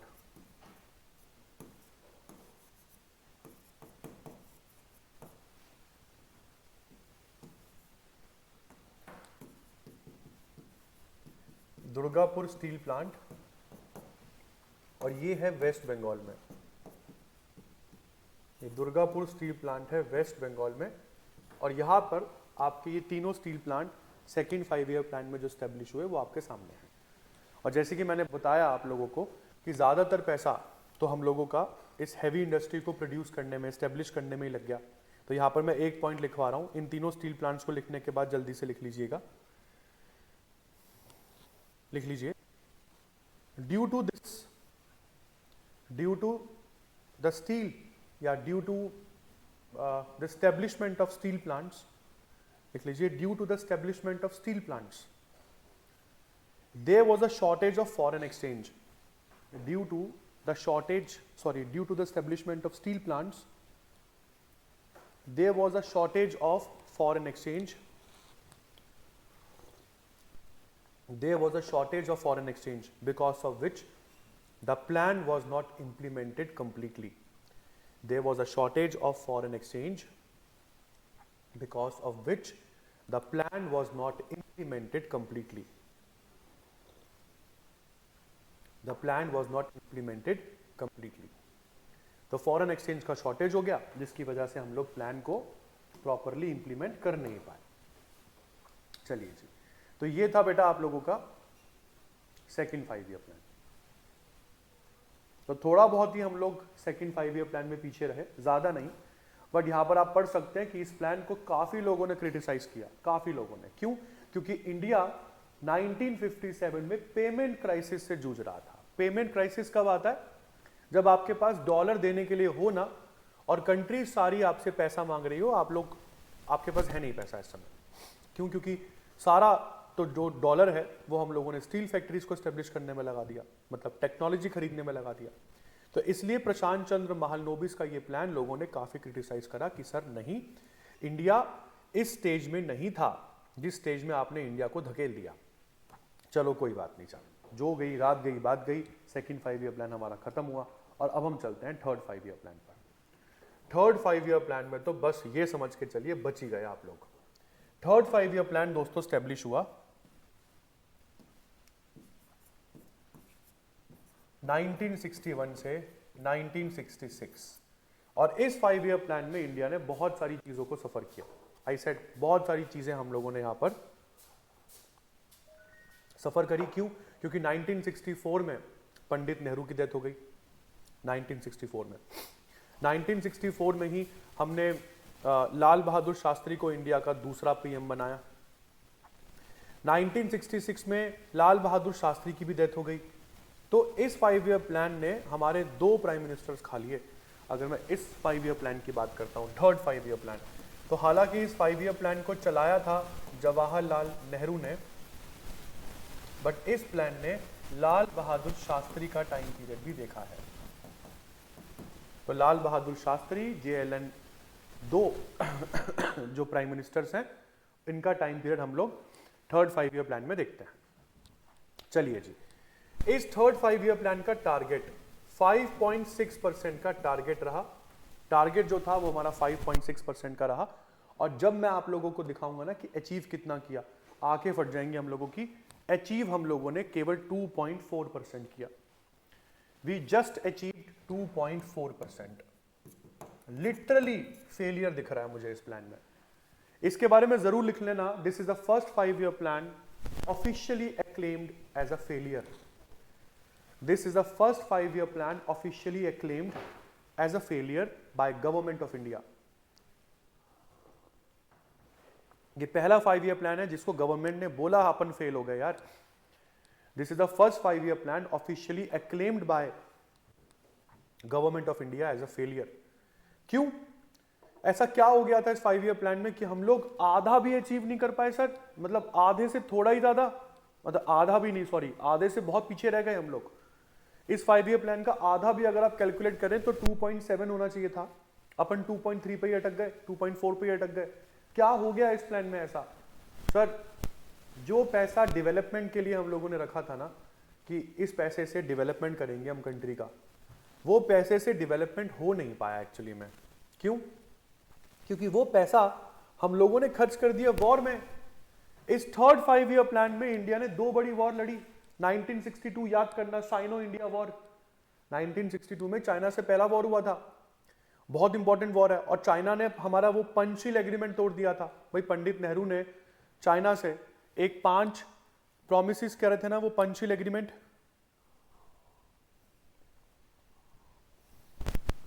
जिसको याद नहीं आ रहा ना बेटा, एक बार मैं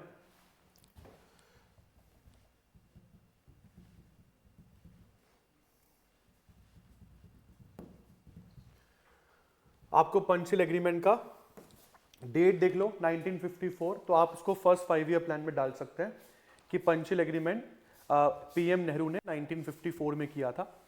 पंचशील एग्रीमेंट के वो 5 प्रिंसिपल्स क्या थे? वैसे तो मैं बायजूस खोल रहा हूं, एक बार अलाउड तो नहीं होगा मुझे, बट फिर भी एक बार देख लेते हैं अपन, कोई नहीं। ये वो 5 प्रिंसिपल थे जो हम लोगों ने चाइना से कस्में खाई थी 1954 में। क्या? कि हम म्यूचुअल रिस्पेक्ट करेंगे for each others territorial integrity and sovereignty. मतलब चाइना हमारी इंटीग्रिटी और सोवरेनिटी की रिस्पेक्ट करेगा और हम चाइना की इंटीग्रिटी और सोवरेनिटी का रिस्पेक्ट करेंगे। Mutual non aggression. सर, आप हमसे गुस्सा मत हो ना, हम आपसे गुस्सा नहीं होंगे। मतलब आप हम पर वॉर मत करना, हम आप पर वॉर नहीं करेंगे। फिर आती है क्या कहते हैं तीसरी कसम, mutual non interference in each others internal affairs. मतलब आपके आंतरिक मुद्दों में चाइना दखलंदाजी नहीं करेगा और हमारे आंतरिक मुद्दों में आप दखलंदाजी मत करना sir. Fourth, equality and mutual benefit. आपके लिए हम समान हैं, हमारे लिए आप समान हैं, और हम जो भी करेंगे उससे दोनों का भला करेंगे। मतलब दोनों ही कंट्रीज जो भी काम करेगी उससे एक दूसरे का भला हो, हम ऐसा काम करेंगे। और 5वां, दोनों भाई भाई मिलके शांति से रहेंगे। इसको पीसफुल कोएग्जिस्टेंस कहते हैं। पंचशील एग्रीमेंट 1954 में जो हम लोगों ने साइन किया था चाइना के साथ, इसको प्लीज मेंशन कर लेना फर्स्ट 5 ईयर प्लान में, पंचशील एग्रीमेंट। इस पंचशील एग्रीमेंट को तोड़ा चाइना ने 1962 में, एकदम से हम लोगों को लपेट दिया। मतलब एक बिना बताए पीट दिया हमें। और चाइना बॉर्डर के पास रोड बना रहा था, इस बारे में तो हमको पहले से ही पता था। तो हमको ये लग रहा था कि चलो अच्छी बात है, चाइना अपना बॉर्डर का कंट्रोल अच्छा कर लेगा। हम लोग नहीं कर पाए वो काम, हम लोग तो आज तक भी नहीं कर पाए। आज भी इंडियन बॉर्डर्स अगर आप देखें तो बहुत सारे बॉर्डर्स तो इनएक्सेसिबल है। चाइना ने हाईवे निकाल दिया है, हम लोग अभी तक रोड नहीं बना पा रहे हैं वहां पर। हालांकि आज का भारत 1962 का भारत नहीं है, तो चाइना हम लोगों को इतने हल्के में नहीं ले सकता। ये बात तो मैं बिल्कुल मानता हूं आप लोगों के साथ। बट 1962 के वॉर में हम हारे, इसलिए नहीं हारे कि हम कमजोर थे। 1962 के वॉर में अपन इसलिए हार गए, क्यों? क्योंकि अपन प्रिपेयर्ड नहीं थे। हम आर्मी को उस पोजीशंस पर मूव ही नहीं कर पाए, स्ट्रेटेजिक पोजीशन पर, और टाइमली मूव नहीं कर पाए। और जब आप आर्मी को टाइमली मूव नहीं कर पाते ना, तो वॉर तो काम ही सारा टाइम का है, सारा प्लानिंग का है। तो इसलिए हारे यार, हम वीक नहीं थे। इसलिए तो चाइना डरता है आज। क्यों? क्योंकि चाइना को पता है कि इंडिया आज का इंडिया 1962 का इंडिया नहीं है, तो इतनी जल्दी इंडिया को नहीं लपेट पाएंगे ये लोग। 1962 में हम हारे तो हमारा डेवलपमेंट का जो पैसा था वो तो वॉर में लग गया। हमने चाइना से हार ली, कोई बात नहीं, कोई दिक्कत नहीं है, हम फिर खड़े हुए। और हमको क्या ही पता था अब हमारी नाजायज औलाद भी हमारे सामने खड़ी हो जाएगी। 1965 में पाकिस्तान खड़ा हो गया और बोला पापा हम आपसे लड़ेंगे। हमने बोला पापा से लड़ते नहीं है बेटे, नहीं समझा, बच्चा पिटा हमारा। 1965 में सारी चाइना की खुंदस अपन ने पाकिस्तान में लपेट दी। 1965 में इंडिया पाकिस्तान पहला वॉर होता है। तो आप ये देखिए कि एक 5 ईयर प्लान में बैक टू बैक 2 युद्ध लड़े हमने, back to back 2 wars we fought. तो डेवलपमेंट कहां से करोगे? सारा तो डेवलपमेंट का पैसा वॉर में लग गया हमारा। तो इस वजह से अपन लोग 5 ईयर प्लान का ये जीडीपी का टारगेट अचीव नहीं कर पाए। और अचीव नहीं कर पाए कोई दिक्कत नहीं है, हमें कोई इसका गम नहीं है। क्यों? क्योंकि देखो, पाकिस्तान को पीटने में जो आनंद आता है वो दुनिया के किसी देश को पीटने में आता नहीं है वैसे, बट स्थिति इतनी ज़्यादा खराब हो जाती है इस 5 ईयर प्लान नंबर 3 में कि पहली बार भारत को IMF इंटरनेशनल मॉनिटरी फंड से पैसा उधार लेना पड़ता है। पहली बार we borrowed money from IMF। इसको उतार लेना। मैं बात कर रहा हूँ थर्ड 5 ईयर प्लान की। थर्ड 5 ईयर प्लान में एक बुलेट पॉइंट यहां पर ऐड कर लेना, फॉर द फर्स्ट टाइम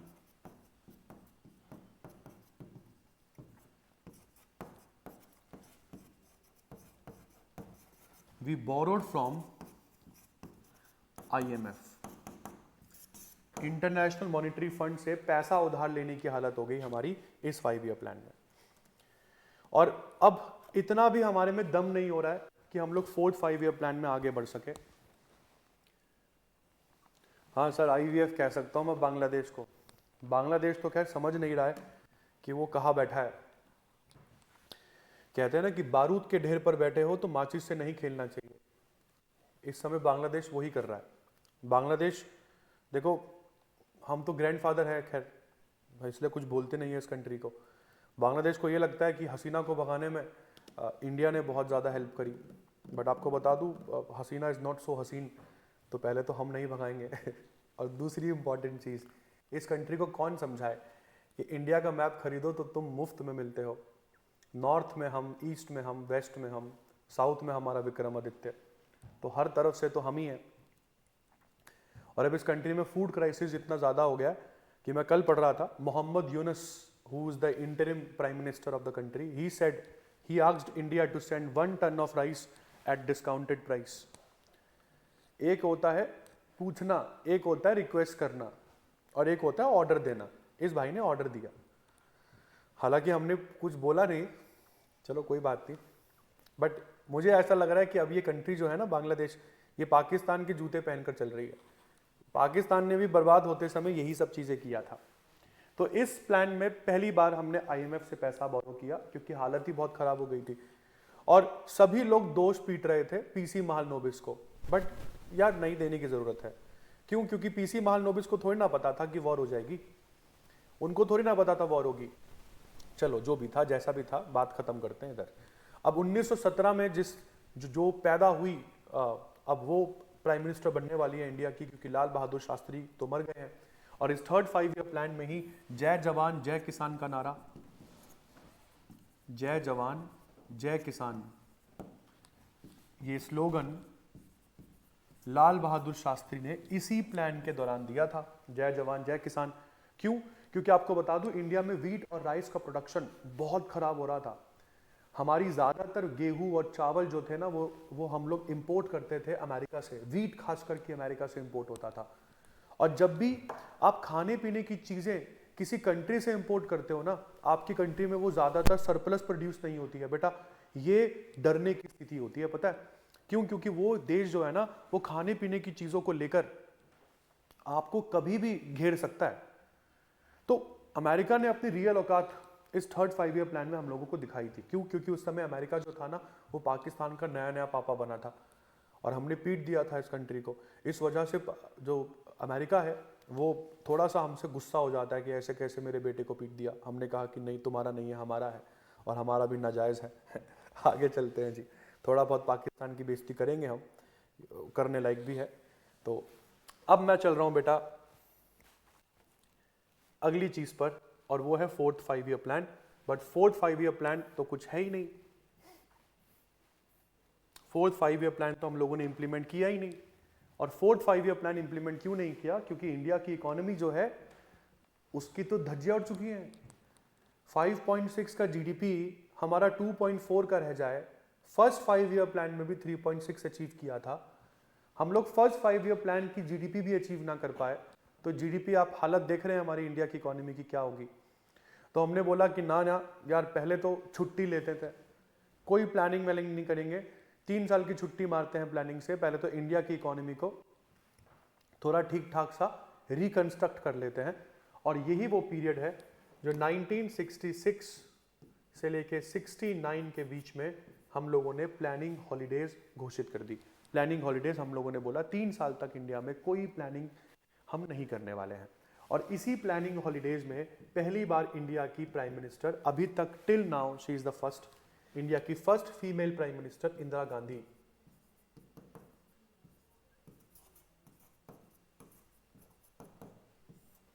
का हमने टाइम पीरियड देखा। इंदिरा गांधी यहां पर इलेक्शन में नहीं जीती थी, मैं आपको यह भी बता दूं। लाल बहादुर शास्त्री का बचा हुआ टर्म पूरा किया था इंदिरा गांधी ने इस पीरियड में।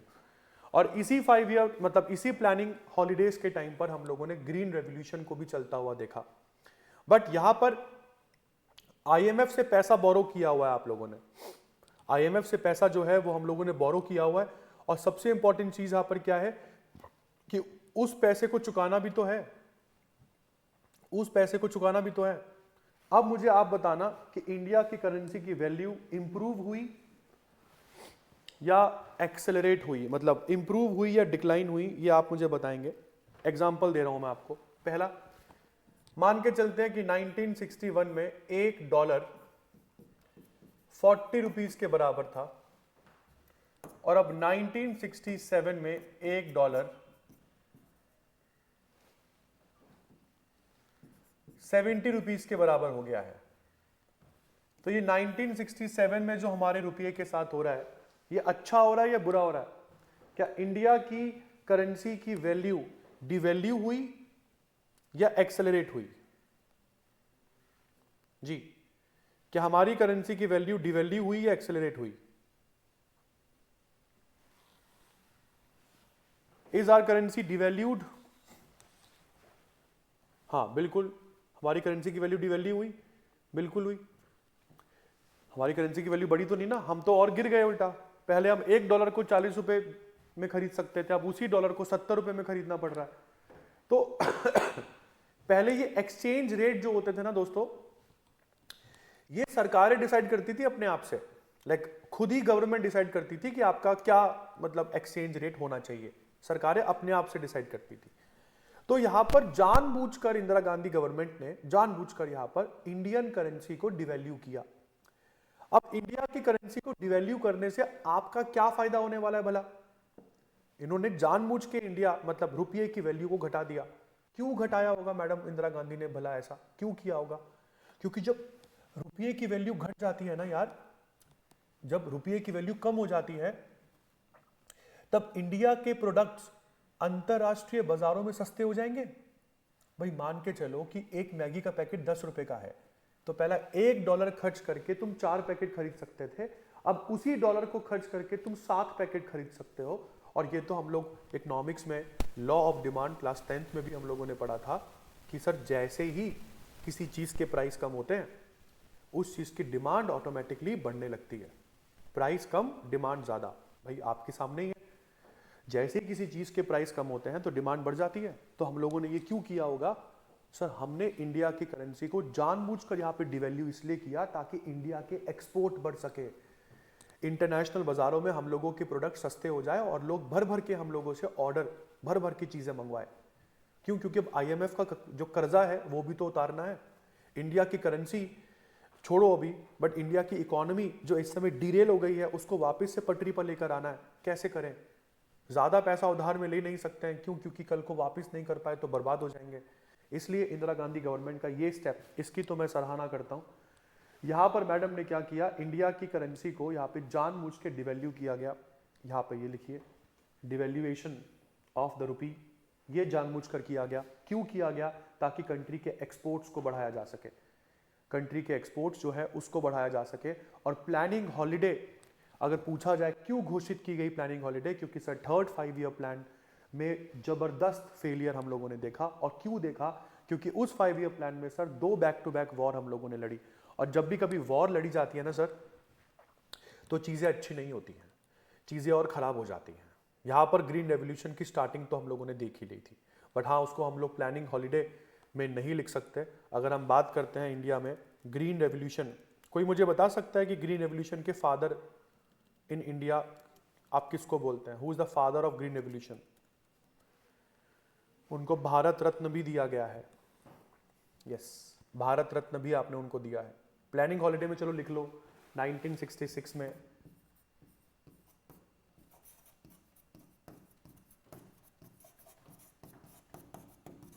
Green revolution started.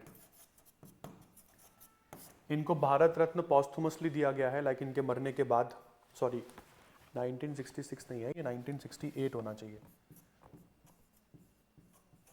1968 में हम लोगों ने ग्रीन रेवोल्यूशन को स्टार्ट किया। Very good, M S Swaminathan. तो M S Swaminathan is the father of green revolution in India. यहाँ पर जनरली व्हीट और राइस का प्रोडक्शन हम लोगों ने बहुत बेहतरीन तरीके से बढ़ा दिया था। क्यों? क्योंकि HYV seeds, HY high yield variety के सीड्स इंडिया में प्रोड्यूस होने लग गए थे। हाई ईल्ड वेराइटी के सीड का मतलब, अगर एक नॉर्मल सीड को अगर आप मिट्टी में बो और पानी डालो तो उससे निकलने वाला पौधा, मान के चलो अगर 10 किलो गेहूं देता है, तो HYV सीड को अगर आप बो तो पानी वहां पे डालना ज्यादा पड़ेगा। भाई नॉर्मल सीड के कंपैरिजन में HYV सीड्स को पानी की ज्यादा जरूरत होगी, बट HYV सीड से निकला एक पौधा तुम लोगों को 100 किलो गेहूं दे देगा। तो एक तरीके से ये मान के चलो, मैं ऐसा नहीं है कि 100 किलो गेहूं दे ही देगा, मैं केवल एग्जांपल दे रहा हूं भाई तुम्हें। और ज्यादातर ग्रीन रेवोल्यूशन का जो प्रभाव हम लोगों ने देखा वो पंजाब में देखा, वेस्टर्न उत्तर प्रदेश में देखा। क्यों? क्योंकि यहाँ पर लोगों ने पहले से ही बोरिंग कर रखी थी, समर्सिबल सबके लगे हुए थे, पानी की कोई कमी नहीं थी। और ग्रीन रेवोल्यूशन ने हाँ इंडिया को आत्मनिर्भर तो बना दिया था in terms of food, but हाँ ग्रीन रेवोल्यूशन ने एक गलत काम भी कर दिया था। और वो क्या? इंडिया में इंडियन फार्मर्स के बीच में रिच एंड पुअर फार्मर्स का डिवाइड और ज्यादा गहरा हो गया था। चलिए जी, कोई दिक्कत नहीं है, आगे बढ़ते हैं। प्लानिंग हॉलिडे में ठीक ठाक हम लोगों ने काम कर दिया। हमारी प्लानिंग हॉलिडे की वजह से इंडिया की इकोनॉमी की जो हालत थी वो थोड़ी बहुत ठीक हो गई थी। हम लोग दोबारा से पटरी पर चलने लायक हो गए थे। और अब आ रहा है आपके पास 4th 5 ईयर प्लान। आइए बात करते हैं 4th 5 ईयर प्लान में क्या। अच्छा, एक चीज जो मैंने आप लोगों को बोली बट मैंने लिखवाई नहीं थी, 1961 में Goa became the part of India. इसको प्लीज एक बार उतार लेना। 1961 हो गया आपका 3rd 5 ईयर प्लान, राइट? हाँ, तो 3rd 5 ईयर प्लान के टाइम पीरियड में जो, सॉरी सेकेंड 5 ईयर के टाइम पीरियड में आप लोगों ने गोवा को इंडिया का पार्ट बना दिया था। तो सेकेंड 5 ईयर प्लान के टाइम पीरियड में Goa became the part of Indian union. इसको प्लीज एक एक बार अपनी अपनी कॉपीज में उतार लेना। जो भी उस साल में इंपॉर्टेंट चीजें हो रही हैं वो सारी चीजें मैं आप लोगों को एक एक करके बता दूं। और ग्रीन रेवोल्यूशन की बात क्योंकि हुई है तो एम एस स्वामीनाथन फादर है, ये भी आप लिख लेना। और 2024 में ही उनको भारत रत्न दिया गया पॉस्थुमसली, मतलब उनके मरने के बाद। चलिए आगे बात करते हैं। भारत रत्न इस साल वैसे दिया तो 4 लोगों को दिया गया था, जिसमें से एक ही जिंदा है, LK अडवाणी। बाकी के जो 3 हैं वो तो मर चुके हैं। जैसे एक उसमें चौधरी चरण सिंह भी थे, मुझे याद आ रहा है, और एक का नाम मैं भूल रहा हूँ किसको दिया था।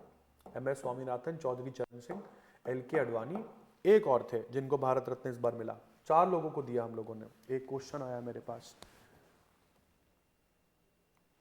हाँ जी मैम, इन्फॉर्म कर दिया था। अगर बाई चांस आपने नहीं लिखा तो प्लीज उसको लिख लेना बेटा, इसलिए मैंने रिपीट किया। अब मैं 4th 5 ईयर प्लान पर आ रहा हूं। 4th 5 ईयर प्लान में कुछ इंपॉर्टेंट चीजें आपको बता दूं। सबसे पहले 4th 5 ईयर प्लान का टाइम पीरियड 1969 से 74। तो 1969 से 74 तक ये प्लान चला। इस समय prime minister of course Indira Gandhi है। मैडम से अपन खुश हैं, अच्छा काम कर रही हैं। और इस 5 ईयर प्लान में जो टारगेट आप लोगों ने रखा वो टारगेट था आपका 5.7%। ये टारगेट था, अचीव किया 3.3%। अपन फिर चूक गए यार। 5.7% का टारगेट रखा, फिर 3.3% पे आके अटक गए, अपन फिर पीछे रह गए। बट इस बार गवर्नमेंट ऑफ इंडिया ने इसको फेलियर नहीं माना। इस बार गवर्नमेंट ऑफ इंडिया ने इस प्लान को फेलियर नहीं माना। और इस प्लान को फेलियर क्यों नहीं माना, पहले तो अपन समझ लेते हैं कि इस प्लान में हम लोग जीडीपी का टारगेट अचीव करने से पीछे रह क्यों गए। क्योंकि इस प्लान में हम लोगों ने 1971 का इंडिया बांग्लादेश वॉर लड़ा, मतलब वही इंडिया पाकिस्तान वॉर जिसको बांग्लादेश वॉर कहते हैं। और बांग्लादेश वॉर दोस्तों खत्म हुआ था 16 दिसंबर को 1971। 16 दिसंबर को विजय दिवस मनाया जाता है। इसको भी कहीं ना कहीं लिख लेना, क्योंकि दिसंबर का महीना चल ही रहा है, तो बहुत सही टाइम पर तुम लोग पढ़ रहे हो मेरे से इंडियन इकोनॉमिक्स। तो 4th 5 ईयर प्लान को, हाँ, इसको बनाने के लिए क्या किसी एक्सपर्ट को बुलाया गया था? बिल्कुल। 4th 5 ईयर प्लान का जो मॉडल है उसका नाम मैं लिख रहा हूं यहां पर, अशोक रुद्र मेनन। अशोक रुद्र मेनन, इस एक्सपर्ट को बुलाया गया था 4th 5 ईयर प्लान को डिजाइन करने के लिए।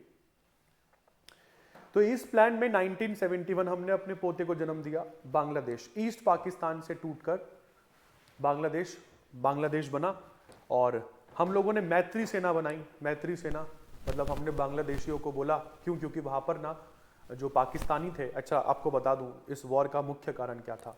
एक तो लैंग्वेज था, क्योंकि पाकिस्तान की ऑफिशियल लैंग्वेज थी उर्दू, बट बांग्लादेश मतलब ईस्ट पाकिस्तान में बंगाली भाषा बोली जाती थी। और बंगालियों के साथ ये है कि मतलब बंगालीज एंड साउथ इंडियंस एक चीज़ के लिए तो कॉमन इनका देखा जा सकता है कि लैंग्वेज से बहुत प्यार करते हैं, अपने लैंग्वेज को कल्चर समझते हैं ये लोग। तो लैंग्वेज की बेइज्जती सह नहीं सकते ये लोग। तो ईस्ट पाकिस्तान को ये लगता था कि भाई ऑफिशियल लैंग्वेज या तो दोनों ही बनाओ वरना किसी को मत बनाओ। दूसरी इंपॉर्टेंट चीज क्या थी, पावर सेंटर, पार्लियामेंट होना, प्राइम मिनिस्टर का रहना, वो सब वेस्ट पाकिस्तान में चलता था। तो ईस्ट पाकिस्तान तो इन्होंने बस एक टेरिटरी रखी हुई थी अपने पास, ऐसा लग रहा था। चलिए जी, शेख हसीना के फादर की बात कर रहा हूं मैं, मुजीबुर रहमान, शेख मुजीबुर रहमान। यहां पर अमार सोनार बांग्ला रविंद्रनाथ टैगोर के द्वारा लिखी गई कुछ पंक्तियां हैं। ये बांग्लादेश, आज के ईस्ट मतलब बांग्लादेश में उस समय के ईस्ट पाकिस्तान में लोगों ने गाना शुरू करा।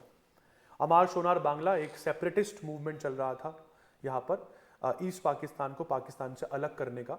और यहाँ पर एक पार्टी जो बनाई गई शेख मुजीबुर रहमान की, उस पार्टी का नाम था अवामी लीग। जो चीज़ें मैं बोल रहा हूँ ना बेटा, इसको कहीं ना कहीं लिखते चलना। अवामी लीग पार्टी बनी तो इन्होंने बोला कि आओ जी इलेक्शन लड़ते हैं, देखते हैं इस बार कौन जीतता है। अवामी लीग जीत गई, क्योंकि ईस्ट पाकिस्तान टेरिटरी के हिसाब से तो पाकिस्तान से बड़ा ही था। तो यहाँ पर शेख मुजीबुर रहमान की अवामी लीग जीती। पाकिस्तान, वेस्ट पाकिस्तान इसको डाइजेस्ट नहीं कर पाया। शेख मुजीबुर रहमान को वेस्ट पाकिस्तान निमंत्रण दिया गया कि सर आओ, यहाँ पे शपथ लेंगे आप। शेख मुजीबुर रहमान को शपथ तो क्या देनी थी, जेल में और बंद कर दिया।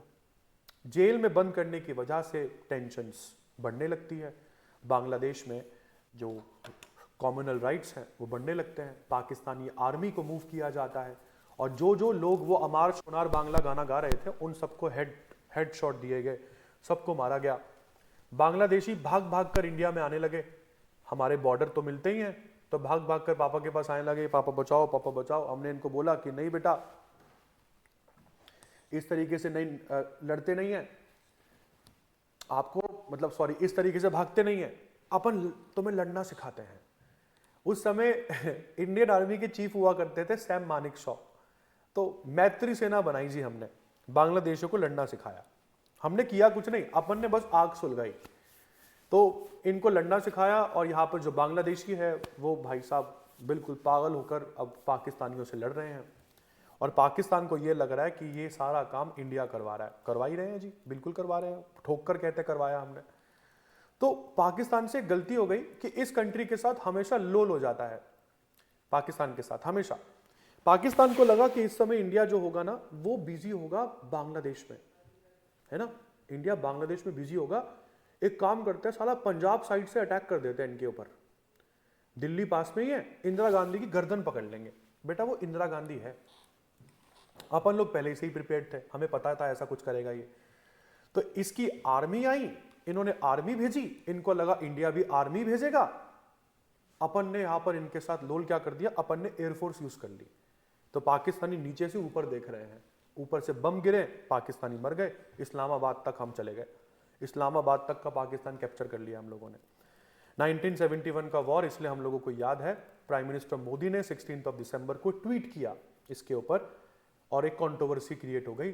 बांग्लादेशियों के रिप्लाई आए उस ट्वीट के ऊपर, India was just an ally, तुम तो बस एक एलाय थे, लड़ा तो ये वॉर हमने है। This is a fact. एक तो मुझे दिक्कत बांग्लादेशियों के साथ ये है, ये साले जो भी बोलते हैं ना उसके नीचे एक लाइन लगा देते हैं, दिस इज अ फैक्ट, मतलब ये तो हमेशा फैक्ट ही बोलते हैं। जो भी है, चलिए कोई भी जैसा भी फैक्ट है, इनको खुश होने दो, क्योंकि एक बार तो ये घुटने पर आएंगे, मतलब ये बर्बाद होने का शपथ ले चुके हैं। तो 1971 का पाकिस्तानी वॉर हम लोगों ने इसमें लड़ा, इस वजह से हम लोगों का जीडीपी का टारगेट थोड़ा सा कम रहा।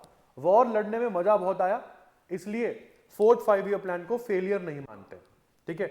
उसके बाद नेक्स्ट इंपॉर्टेंट चीज मैं आपको बता दूं, इस प्लान के ऑब्जेक्टिव दो ही थे, दो ऑब्जेक्टिव थे। पहला, ग्रोथ विद स्टेबिलिटी, मतलब स्थिरता के साथ विकास करेंगे, and progressive achievement of self reliance, धीरे धीरे भारत आत्मनिर्भर बनेगा। ये दो फोकस इस प्लान के रखे गए। इसके बाद आगे बात करते हैं जी, इंदिरा गांधी सरकार ने यहां पर पहली बार 1969 की बात हो रही है, 1969 में इंदिरा गांधी सरकार ने यहां पर 14 बैंकों का राष्ट्रीयकरण किया। 14 बैंक्स वर नेशनलाइज्ड। डेट लिख लेना 1969। कौन कौन से बैंकों का राष्ट्रीयकरण किया, आइए बात कर लेते हैं, दिखा देता हूं मैं आपको।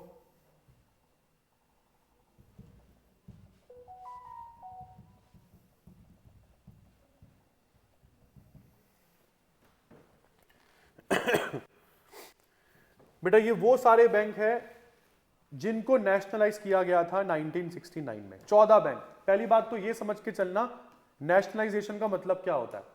नेशनलाइजेशन का मतलब होता है जब किसी बैंक के 50% से ज्यादा शेयर, किसी बैंक का 50% से ज्यादा हिस्सा जब सरकार खरीद ले तो वो बैंक सरकारी हो जाता है, ठीक है। तो इसको कहते हैं नेशनलाइजेशन ऑफ बैंक्स। तो 14 बैंकों को इंदिरा गांधी ने यहां पर सरकारी बना दिया।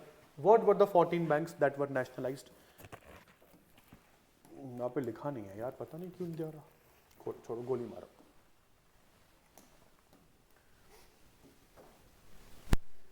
ये वो लिस्ट है 14 बैंकों की जिनको नेशनलाइज किया गया था।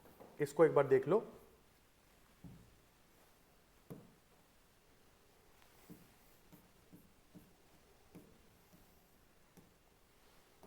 ये जूम भी नहीं हो रहा है यार। ये देखिए, Allahabad bank, bank of Baroda, bank of India, bank of Maharashtra, Canara bank, central bank of India, Dena bank, Indian bank, Punjab national, Punjab and Sindh bank, Indian overseas bank, syndicate bank, UCO bank, PNB, united bank of India. इसमें कई सारे बैंक तो बंद हो गए हैं, जैसे देना बैंक, इसने बहुत ज्यादा ही दे दिया जिसकी वजह से ये बैंक बर्बाद हो गया। 1.2 बिलियन डॉलर्स फॉर इलेक्ट्रिसिटी। हाँ सर, अभी तो ये रोएंगे, एक्चुअली बहुत ज़्यादा रोएंगे बांग्लादेशी। क्यों? क्योंकि इनको बिजली हम दे रहे हैं, इनको खाना हम दे रहे हैं, ठीक है। और अभी तक जब इनको पैसे की ज़रूरत होती थी वो भी हम ही दे देते थे। अब गलती कर दी इन्होंने पंगा लेकर। हालांकि भारत सॉफ्ट पॉलिटिक्स में बिलीफ रखता है, तो अगर ये सॉरी सॉरी करके दादाजी बोल दें तो हम मान जाएंगे। मतलब हम कुछ ज़्यादा, मतलब हम सीन क्रिएट करने वाले लोग नहीं हैं। चलिए जी, तो इसी बीच में ना मैं आपको पहले बता दूं, 1971 के इलेक्शंस आने वाले थे इंडिया में। 1971 में इलेक्शंस हुए थे बांग्लादेश वॉर से पहले, और उन इलेक्शंस में ना एक नारा दिया गया था। अपन बात कर रहे हैं 4th 5 ईयर प्लान की। 4th 5 ईयर प्लान की हम बात कर रहे हैं। 4th 5 ईयर प्लान से पहले एक इंसान होते थे, जयप्रकाश नारायण।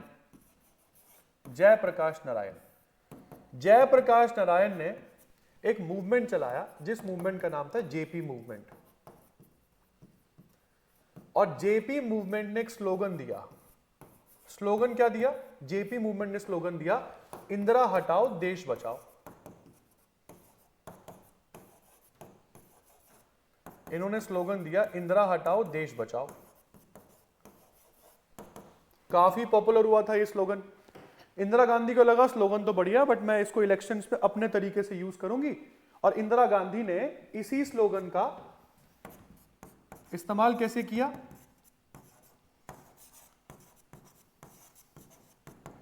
इंदिरा गांधी ने यही जयप्रकाश नारायण का स्लोगन अपने तरीके से यूज किया। इन्होंने बोला, गरीबी हटाओ देश बचाओ।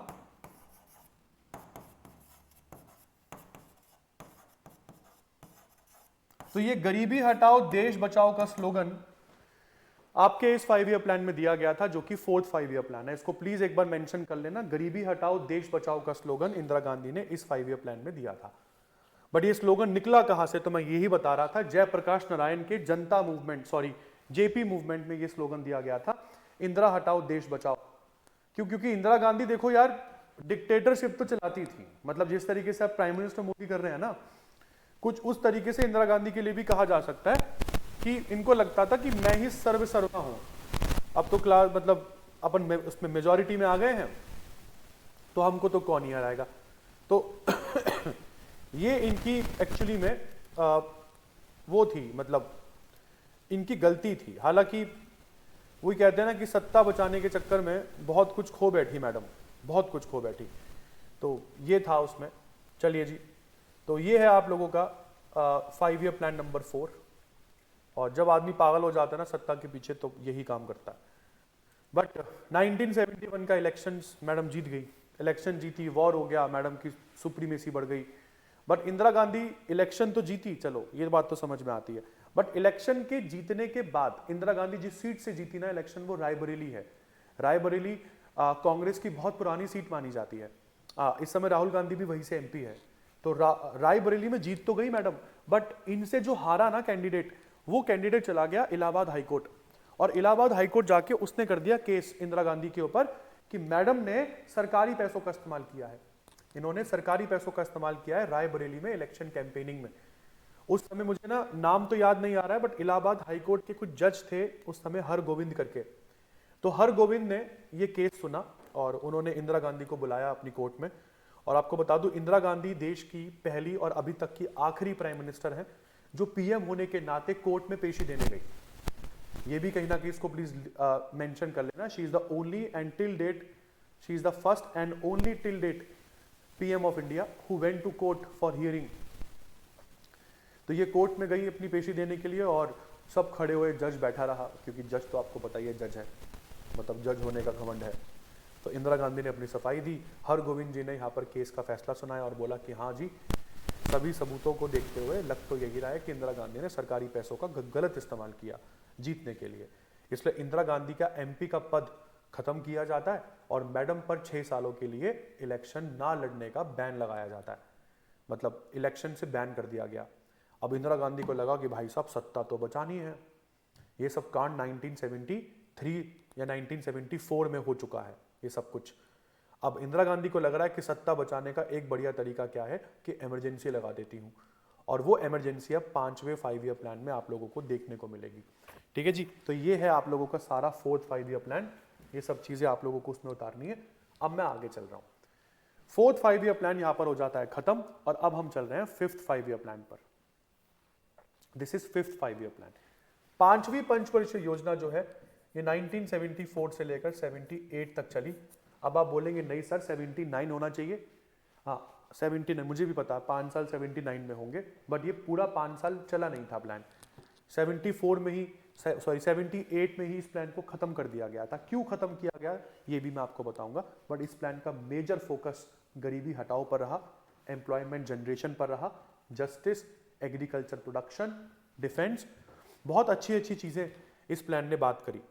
तो अब आप बात करते हैं कि 5th 5 ईयर प्लान को हम लोगों ने किसके दौरान ये बनाया गया था। तो इस समय प्राइम मिनिस्टर की कुर्सी पर इंदिरा गांधी बैठी हैं। चलिए, इंदिरा गांधी के अलावा जिस इंसान की मदद ली गई थी 5th 5 ईयर प्लान को बनाने के लिए, वो एक्सपर्ट है डीपी धर। डीपी धर जी का नाम इसमें लिखा नहीं होगा तो प्लीज मेंशन कर लेना। डीपी धर का इस्तेमाल किया था 5th 5 ईयर प्लान को बनाने के लिए। फिर 5th 5 ईयर प्लान में टारगेट रखा गया था 4.4%। हम लोगों ने इस बार 5% का टारगेट रखा ही नहीं, क्योंकि 5% का आंकड़ा हमें बहुत ज्यादा मनहूस लग रहा था। हमने उसको 3rd में भी रखा, 4th में भी रखा। 5% का जब भी आंकड़ा रखा अपन लोग 2.1 3.4% इसी में अटक रहे थे। इस बार टारगेट ही 4.4% रखा और अचीव कर लिया हम लोगों ने 4.8%। तो चलिए, हमारी जीडीपी अब थोड़ा बहुत दोबारा से पटरी पर आने लग रही है। 1974 से 78 के बीच में ये सब हुआ। इसमें क्या क्या चीजें हुई? इलेक्ट्रिसिटी सप्लाई एक्ट, इसको 1975 में चेंज किया गया था। इंदिरा गांधी ने 1975 में गरीबी को हटाने के लिए 20 पॉइंट प्रोग्राम इसकी शुरुआत करी थी। मिनिमम नीड्स प्रोग्राम, इसकी भी शुरुआत इंदिरा गांधी ने करी, मतलब कम से कम जीवन जीने के लिए कौन कौन सी चीजों की जरूरत होती है, उस इंडियन मिनिमम नीड्स प्लान की शुरुआत यहां पर करी। नेशनल हाईवे सिस्टम की शुरुआत भी यहां पर इस प्लान में की गई थी। जितने भी एनएच आपको देखने को मिलते हैं, all the national highways they started in this plan. और ओवरऑल इस प्लान का बढ़िया टारगेट रहा, कोई दिक्कत नहीं है। बट इस प्लान में जैसे कि मैंने बोला, इंदिरा गांधी वो इलाहाबाद हाईकोर्ट की वर्डिक्ट की वजह से इनकी सीट इनके हाथों से जाने वाली थी। तो मैडम को लगता है कि सीट बचाने का एक तरीका ये है कि इंडिया में इमरजेंसी लगा देते हैं। तो मैडम ने यहां पर क्या किया, फेक इमरजेंसी इशू कर दी 25 जून। तो आर्टिकल 352 इंडिया में इंप्लीमेंट कर दिया गया। और आप लोग अगर पॉल साइंस पढ़ चुके हैं, कॉन्स्टिट्यूशन आप लोग पढ़ चुके हैं, तो आपको सर ने 44th अमेंडमेंट एक्ट 1978 भी पढ़ाया होगा, है ना जी। तो उससे पहले आपने थोड़ा बहुत पढ़ा होगा कि आर्टिकल 352 नेशनल इमरजेंसी है, और नेशनल इमरजेंसी को उस समय इंटरनल डिस्टर्बेंसेस के बेसिस पर भी लगाया जा सकता था। और इंटरनल डिस्टर्बेंस नाम की कुछ चीज ही नहीं होती है। इंटरनल डिस्टर्बेंस बहुत ही वेग टर्म है, कैसे डिफाइन करोगे। तो इंटरनल डिस्टर्बेंस को इंदिरा गांधी ने अपने तरीके से डिफाइन किया, और अपनी कुर्सी बचाने के चक्कर में इन्होंने आर्टिकल 352 यहां पर इंपोज कर दिया 25 जून 1975 को।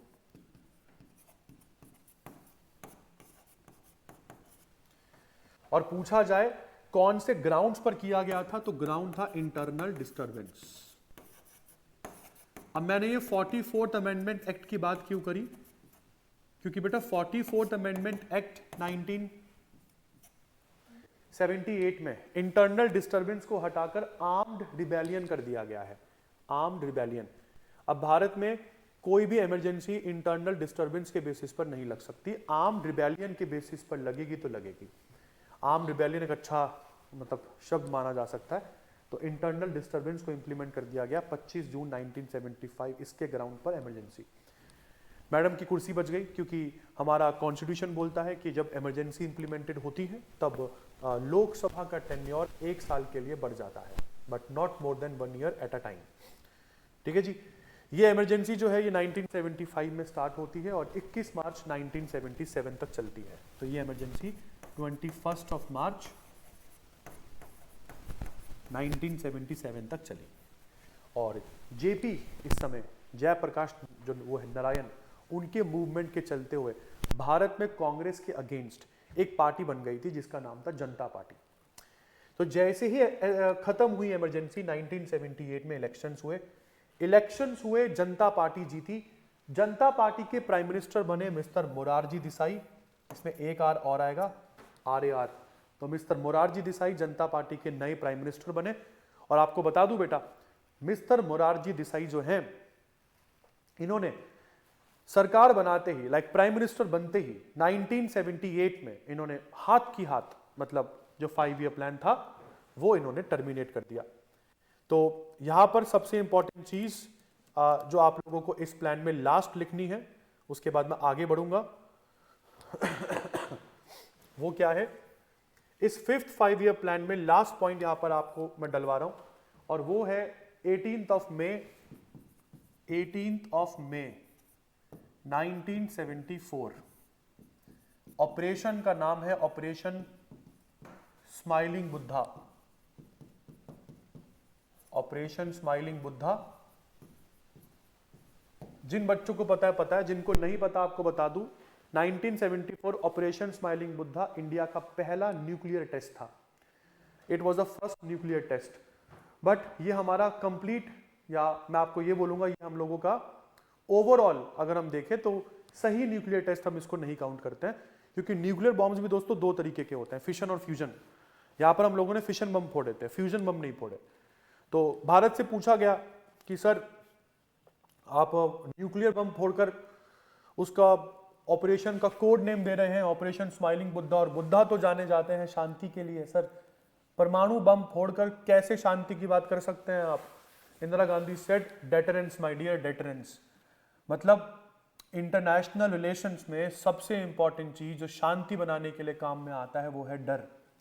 और उस समय डर बहुत जरूरी था अपने पड़ोसियों को ये दिखाने के लिए कि अगर आपने बम फोड़े तो है हमारे पास भी, मतलब हम तो डूबेंगे सनम, तुम्हें भी ले डूबेंगे।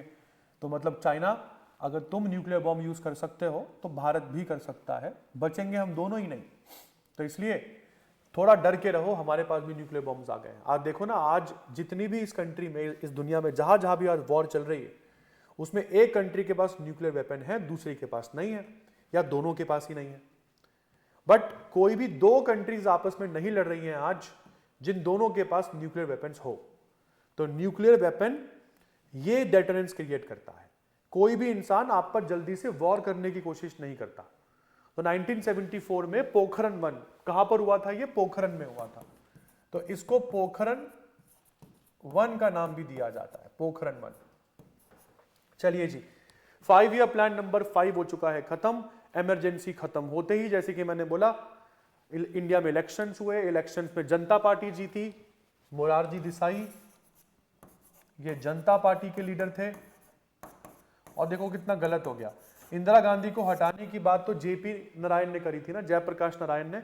जयप्रकाश नारायण उनका नाम चुनना चाहिए था ना, आपने बनाया किसको? मोरारजी देसाई जी को। मोरारजी देसाई जिस समय इंडिया के प्राइम मिनिस्टर बने, बहुत इंपॉर्टेंट चीज आपको बता दूं, जो वो है उस समय जो मोरारजी देसाई है उनकी उम्र 80 साल थी, 80 ईयर्स की इनकी उम्र थी। 80 साल की उम्र में मोरारजी देसाई इंडिया के प्राइम मिनिस्टर बने और ये अभी तक के oldest prime minister of India है। इस साल की उम्र में इंडिया का पीएम आज तक कोई नहीं बना, तो he is the oldest PM of India till date. ठीक है जी। जयप्रकाश नारायण 1979 में मरने वाले हैं, तो मतलब नाम तो दिया ही जा सकता था ना, जयप्रकाश वो नारायण, उनको पीएम तो बनाया ही जा सकता था ना, क्योंकि इंदिरा गांधी को हटाने के पीछे जेपी मूवमेंट का एक बहुत बड़ा रोल माना जाता है। चलिए, अभी जनता पार्टी क्या है? जनता पार्टी दोस्तों अलायंस थे, एक अलायंस, जैसे अभी ये इंडिया गठबंधन है ना, उसी तरीके से जनता पार्टी भी एक अलायंस थी। तो ये अलायंस की गवर्नमेंट बनी जिसके लीडर बने मोरारजी देसाई। और आपको तो पता ही है अलायंस की गवर्नमेंट ज्यादा सालों तक टिकती नहीं है।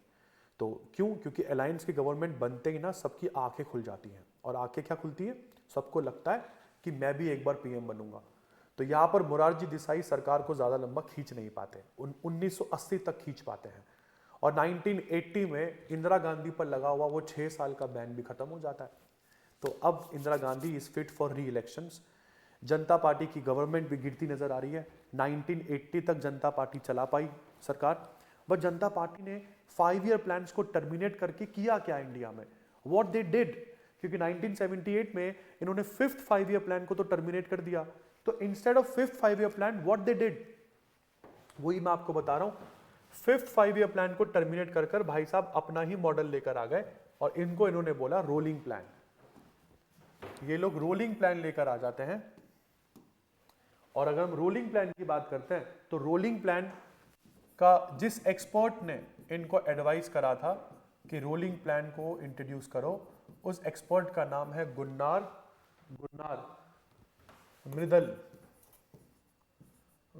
मृदल। तो इस एक्सपर्ट के कहने पर भाई साहब रोलिंग प्लान ले आते हैं, इंडिया में 5 ईयर प्लान्स की हिस्ट्री कर देते हैं खत्म। रोलिंग प्लान 1978 में आया, 1980 तक रहा, केवल 2 सालों तक ही चल पाया। अब किस तरीके से अलग थे रोलिंग प्लान 5 ईयर प्लान से? दोस्तों रोलिंग प्लान जो थे ये ईयरली प्लान्स पर आधारित थे, they were based on yearly plans. Rolling plans were based on yearly plans. Yearly plans मतलब ये बोलते थे कि no long term planning, long term planning नहीं करेंगे। आप जो इतनी लंबी लंबी प्लानिंग करते हो ना 5-5 सालों की, बेकार है। अपन हर साल का प्लान बनाएंगे, क्या पता टारगेट्स को जल्दी अचीव कर ले तो प्लान को चेंज करने की जरूरत पड़ जाए। तो हर साल एटलीस्ट हमारे पास ये ऑप्शन तो होगा ना कि हम इस प्लान को चेंज कर सकते हैं। तो rolling plan generally yearly plans थे। बट जैसे कि मैंने बोला कि 1980 में जनता पार्टी की जो सरकार है वो गिर जाती है, 1980 में दोबारा इलेक्शंस होते हैं, कांग्रेस फुल मेजॉरिटी से पावर में आती है, दोबारा इंदिरा गांधी यहां पर गवर्नमेंट बनाती हैं, और इंदिरा गांधी के गवर्नमेंट बनते ही रोलिंग प्लान का आइडिया रिजेक्ट कर दिया गया और 6th 5 ईयर प्लान को इंट्रोड्यूस कर दिया गया इंडिया में। तो यहां पर ये बहुत इंपॉर्टेंट चीजें हैं जो आपको रोलिंग प्लान में समझनी है। अब मैं आगे बढ़ रहा हूं। Next, Indira Gandhi has come into power. Indira Gandhi अब पावर में आ चुकी हैं, और पावर में आते ही यहां पर रोलिंग प्लान का आइडिया फिनिश, और इंडिया में 6th 5 ईयर प्लान को इंट्रोड्यूस करने की बारी आ गई। 1980 से 85 तक इंदिरा गांधी ने यह प्लान चलाया। अब हम बात करने वाले हैं, बहुत खतरनाक चीजें इस समय इंडिया में होने वाली है।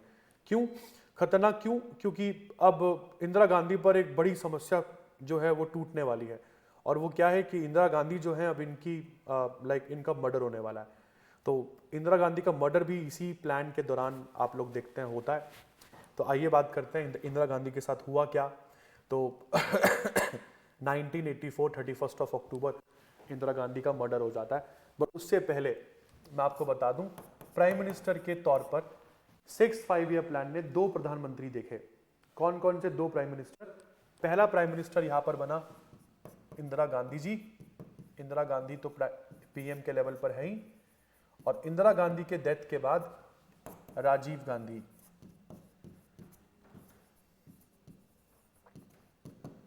तो राजीव गांधी जो है ये यहां पर पहली बार पीएम बने, और राजीव गांधी के लिए कहा जाता है ही is the youngest PM of India. India के अभी तक के बनने वाले सबसे यंगेस्ट पीएम रह चुके हैं राजीव गांधी। क्यों? मात्र 40 साल की उम्र में पीएम बन गए थे राजीव गांधी इस समय। वो बात अलग है कि इंदिरा गांधी की गद्दी संभाली इन्होंने। चलिए आगे बढ़ते हैं जी। अब इस प्लान को बनाने के लिए, 6 5 ईयर प्लान को बनाने के लिए क्या किसी एक्सपर्ट की मदद ली गई थी? नहीं, कोई एक्सपर्ट नहीं था। और जब किसी 5 ईयर प्लान में एक्सपर्ट नहीं होता, इसका मतलब प्लानिंग कमीशन ने ये प्लान खुद ही बनाया था। तो एक्सपर्ट के लेवल पर आप केवल यहां पर प्लानिंग कमीशन डाल दीजिए। प्लानिंग कमीशन ने इस प्लान को डिजाइन किया था, तो इस प्लान का एक्सपर्ट खुद प्लानिंग कमीशन ही है। इसके बाद यहां पर टारगेट रखा गया था 5.2%, ये टारगेट है, और ये ग्रोथ रेट है जो हम लोगों ने अचीव किया। 5.7% का हम लोगों ने ग्रोथ रेट अचीव कर लिया। अब मैं 6 5 ईयर प्लान पर आ जाऊं, तो 6 5 ईयर प्लान जो है बेटा, ये इन्वेस्टमेंट प्लान पर बेस्ड था। Infrastructure changing, trend to growth, इन सब चीजों के ऊपर ये प्लान जो था ये फोकस करता था। इस प्लान का बेसिक ऑब्जेक्टिव था economic liberalization by eradicating poverty and achieving technological self reliance. मतलब टेक्नोलॉजी में भारत आत्मनिर्भर बने।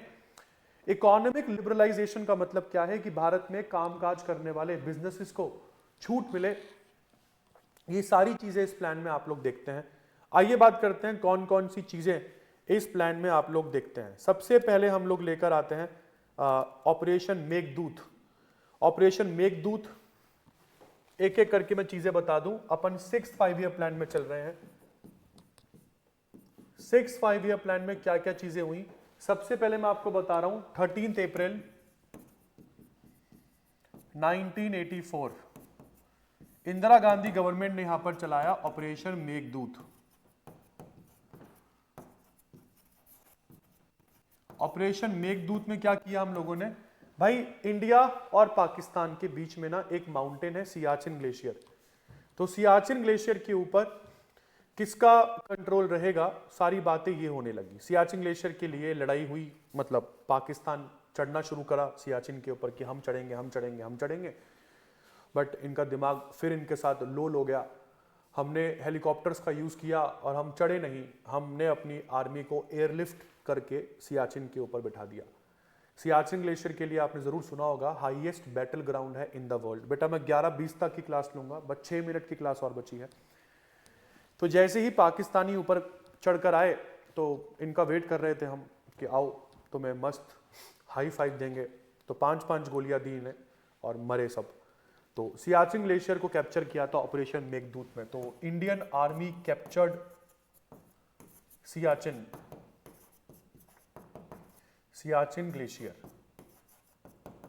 और सियाचिन ग्लेशियर को मेंटेन करने के लिए आज भारत सरकार रोजाना कम से कम 2 करोड़ रुपए खर्च करती है। और आप तो समझ ही रहे होंगे, सियाचिन अभी ठंड दिल्ली में इतनी है, तो सियाचिन में बैठा हमारा सोल्जर इस समय क्या ही कर रहा होगा। मतलब समझ रहे हो, मतलब कितना मुश्किल से वो संभाल के बैठा होगा सारी परिस्थितियों को। तो अपने आप में एक बहुत ही चौंका देने वाली बात है। ऑपरेशन मेघदूत हम लोगों ने यहाँ पर किया। इसके बाद यहाँ पर जो एक ऑपरेशन इंदिरा गांधी ने और चलाया, और कहते हैं कि इस ऑपरेशन की वजह से इंदिरा गांधी की जान गई। और ये ऑपरेशन था जरनैल सिंह भिंडरावाला को मारने के लिए। जरनैल सिंह भिंडरावाला एक एक्सट्रीमिस्ट खालिस्तानी था पंजाब में, जो लड़कियों को दिन दहाड़े उठा के ले जाता था। तो इंदिरा गांधी ने इसके बाद 1 जून से लेकर 10 जून तक 1984 एक ऑपरेशन चलाया, जिस ऑपरेशन का नाम पड़ा operation blue star. Indira Gandhi की मौत का कारण क्यों कहा जाता है ऑपरेशन ब्लू स्टार को? क्योंकि मैडम ने यहां पर जो फोर्सेस हैं, जो गोले हैं, वो सिखों के सबसे पवित्र मंदिर गोल्डन टेम्पल में चलवा दिए थे। जहां पर चप्पल पहन के भी जाना अलाउड नहीं है, हाँ वहां पर बिल्कुल ये फोर्सेस लेके घुस गए थे, आर्म्ड फोर्सेस घुस गई थी वहां पर जूते चप्पल पहन कर, गोलियां चल रही थी, वहां से गोले गिर रहे थे। तो इस ऑपरेशन ब्लू स्टार में जिस आदमी को मारा गया वो एक खालिस्तानी समर्थक है, जरनैल सिंह भिंडरावाला।